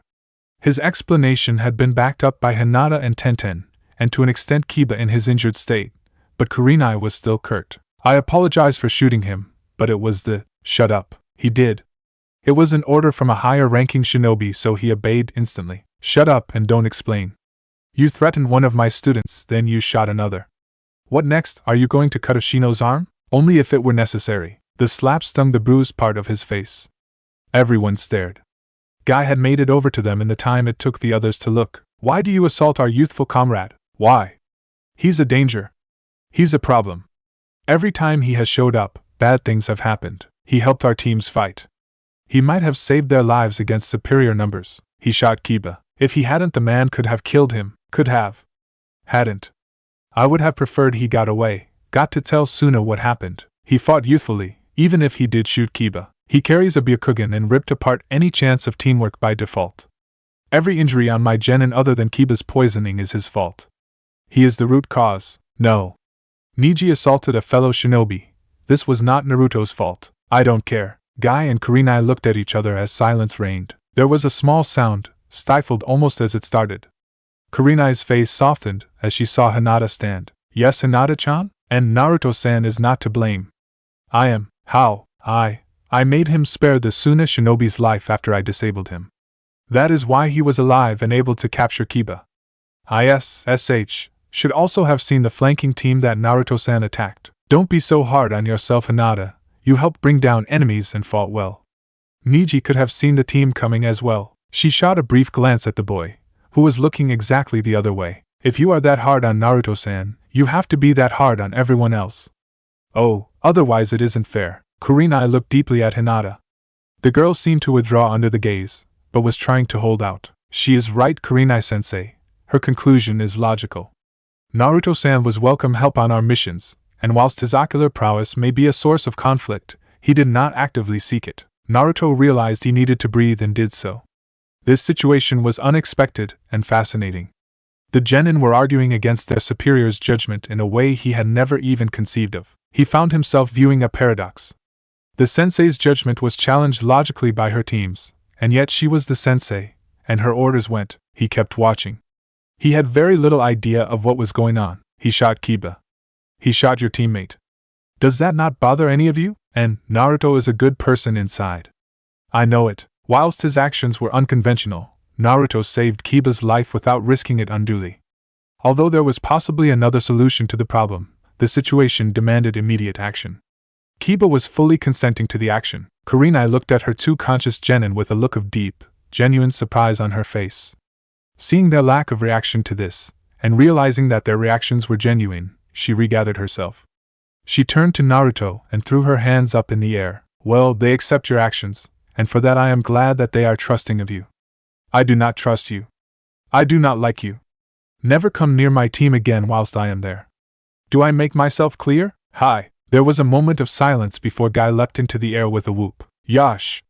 Youthful Naruto-kun has accepted his punishment again with grace, and his youthfulness burns brightly in the face of adversity.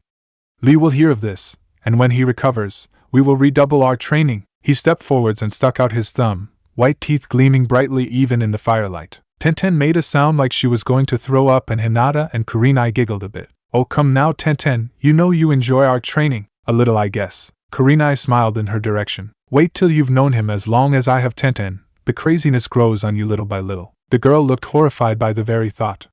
Niji snorted dismissively from the other side of the campsite. Naruto did not know what to make of Niji. He could be an issue. He walked across the campsite and sat opposite him. Niji looked straight at him. What do you want? You cannot tell anyone about my eye. Why not? I will make you relinquish what is our clan's property. It is destiny. Destiny? What is destiny? It means you cannot change your fate. Fate? You're an idiot. What happens to you in future is going to happen and cannot be changed. I will reclaim my eye, and that is the future. You cannot know the future. I can see the blindingly obvious. Like your stolen eye. Show it to me without your hood and covering. Show me all your face. Naruto knew there was no point in doing so. But something made him want to. Some urge to rise and attack, and without any subtlety, he flipped the hood down and moved aside the black band that covered his Byakugan. There were a couple of gasps from everyone on the far side of the camp, but no one was going to intervene in this debate. This was personal. This is my eye. It will soon not be. You realize the consequences of you informing your clan I have this eye? I will rise and overthrow the weakness of the main branch. I will throw off the yoke of oppression that her father thrust upon mine. His finger lanced towards Hinata, who drew back from it almost on instinct even though he was some meters away. Tell me more about this yoke. Hinata-san does not seem to oppress you, in fact quite the opposite. You would not understand. My fate is to rise above the main house. I will bring glory to the branch house and reclaim what belongs to my family. You will tear Konoha apart at the seams. Niji stared at him. The words had been so calm Naruto might well have been asking for the time, or mentioning the weather. Her father is the clan head. This is his jurisdiction. He will demand, quite rightly, to know how a shinobi of Konoha was running around with a Byakugan.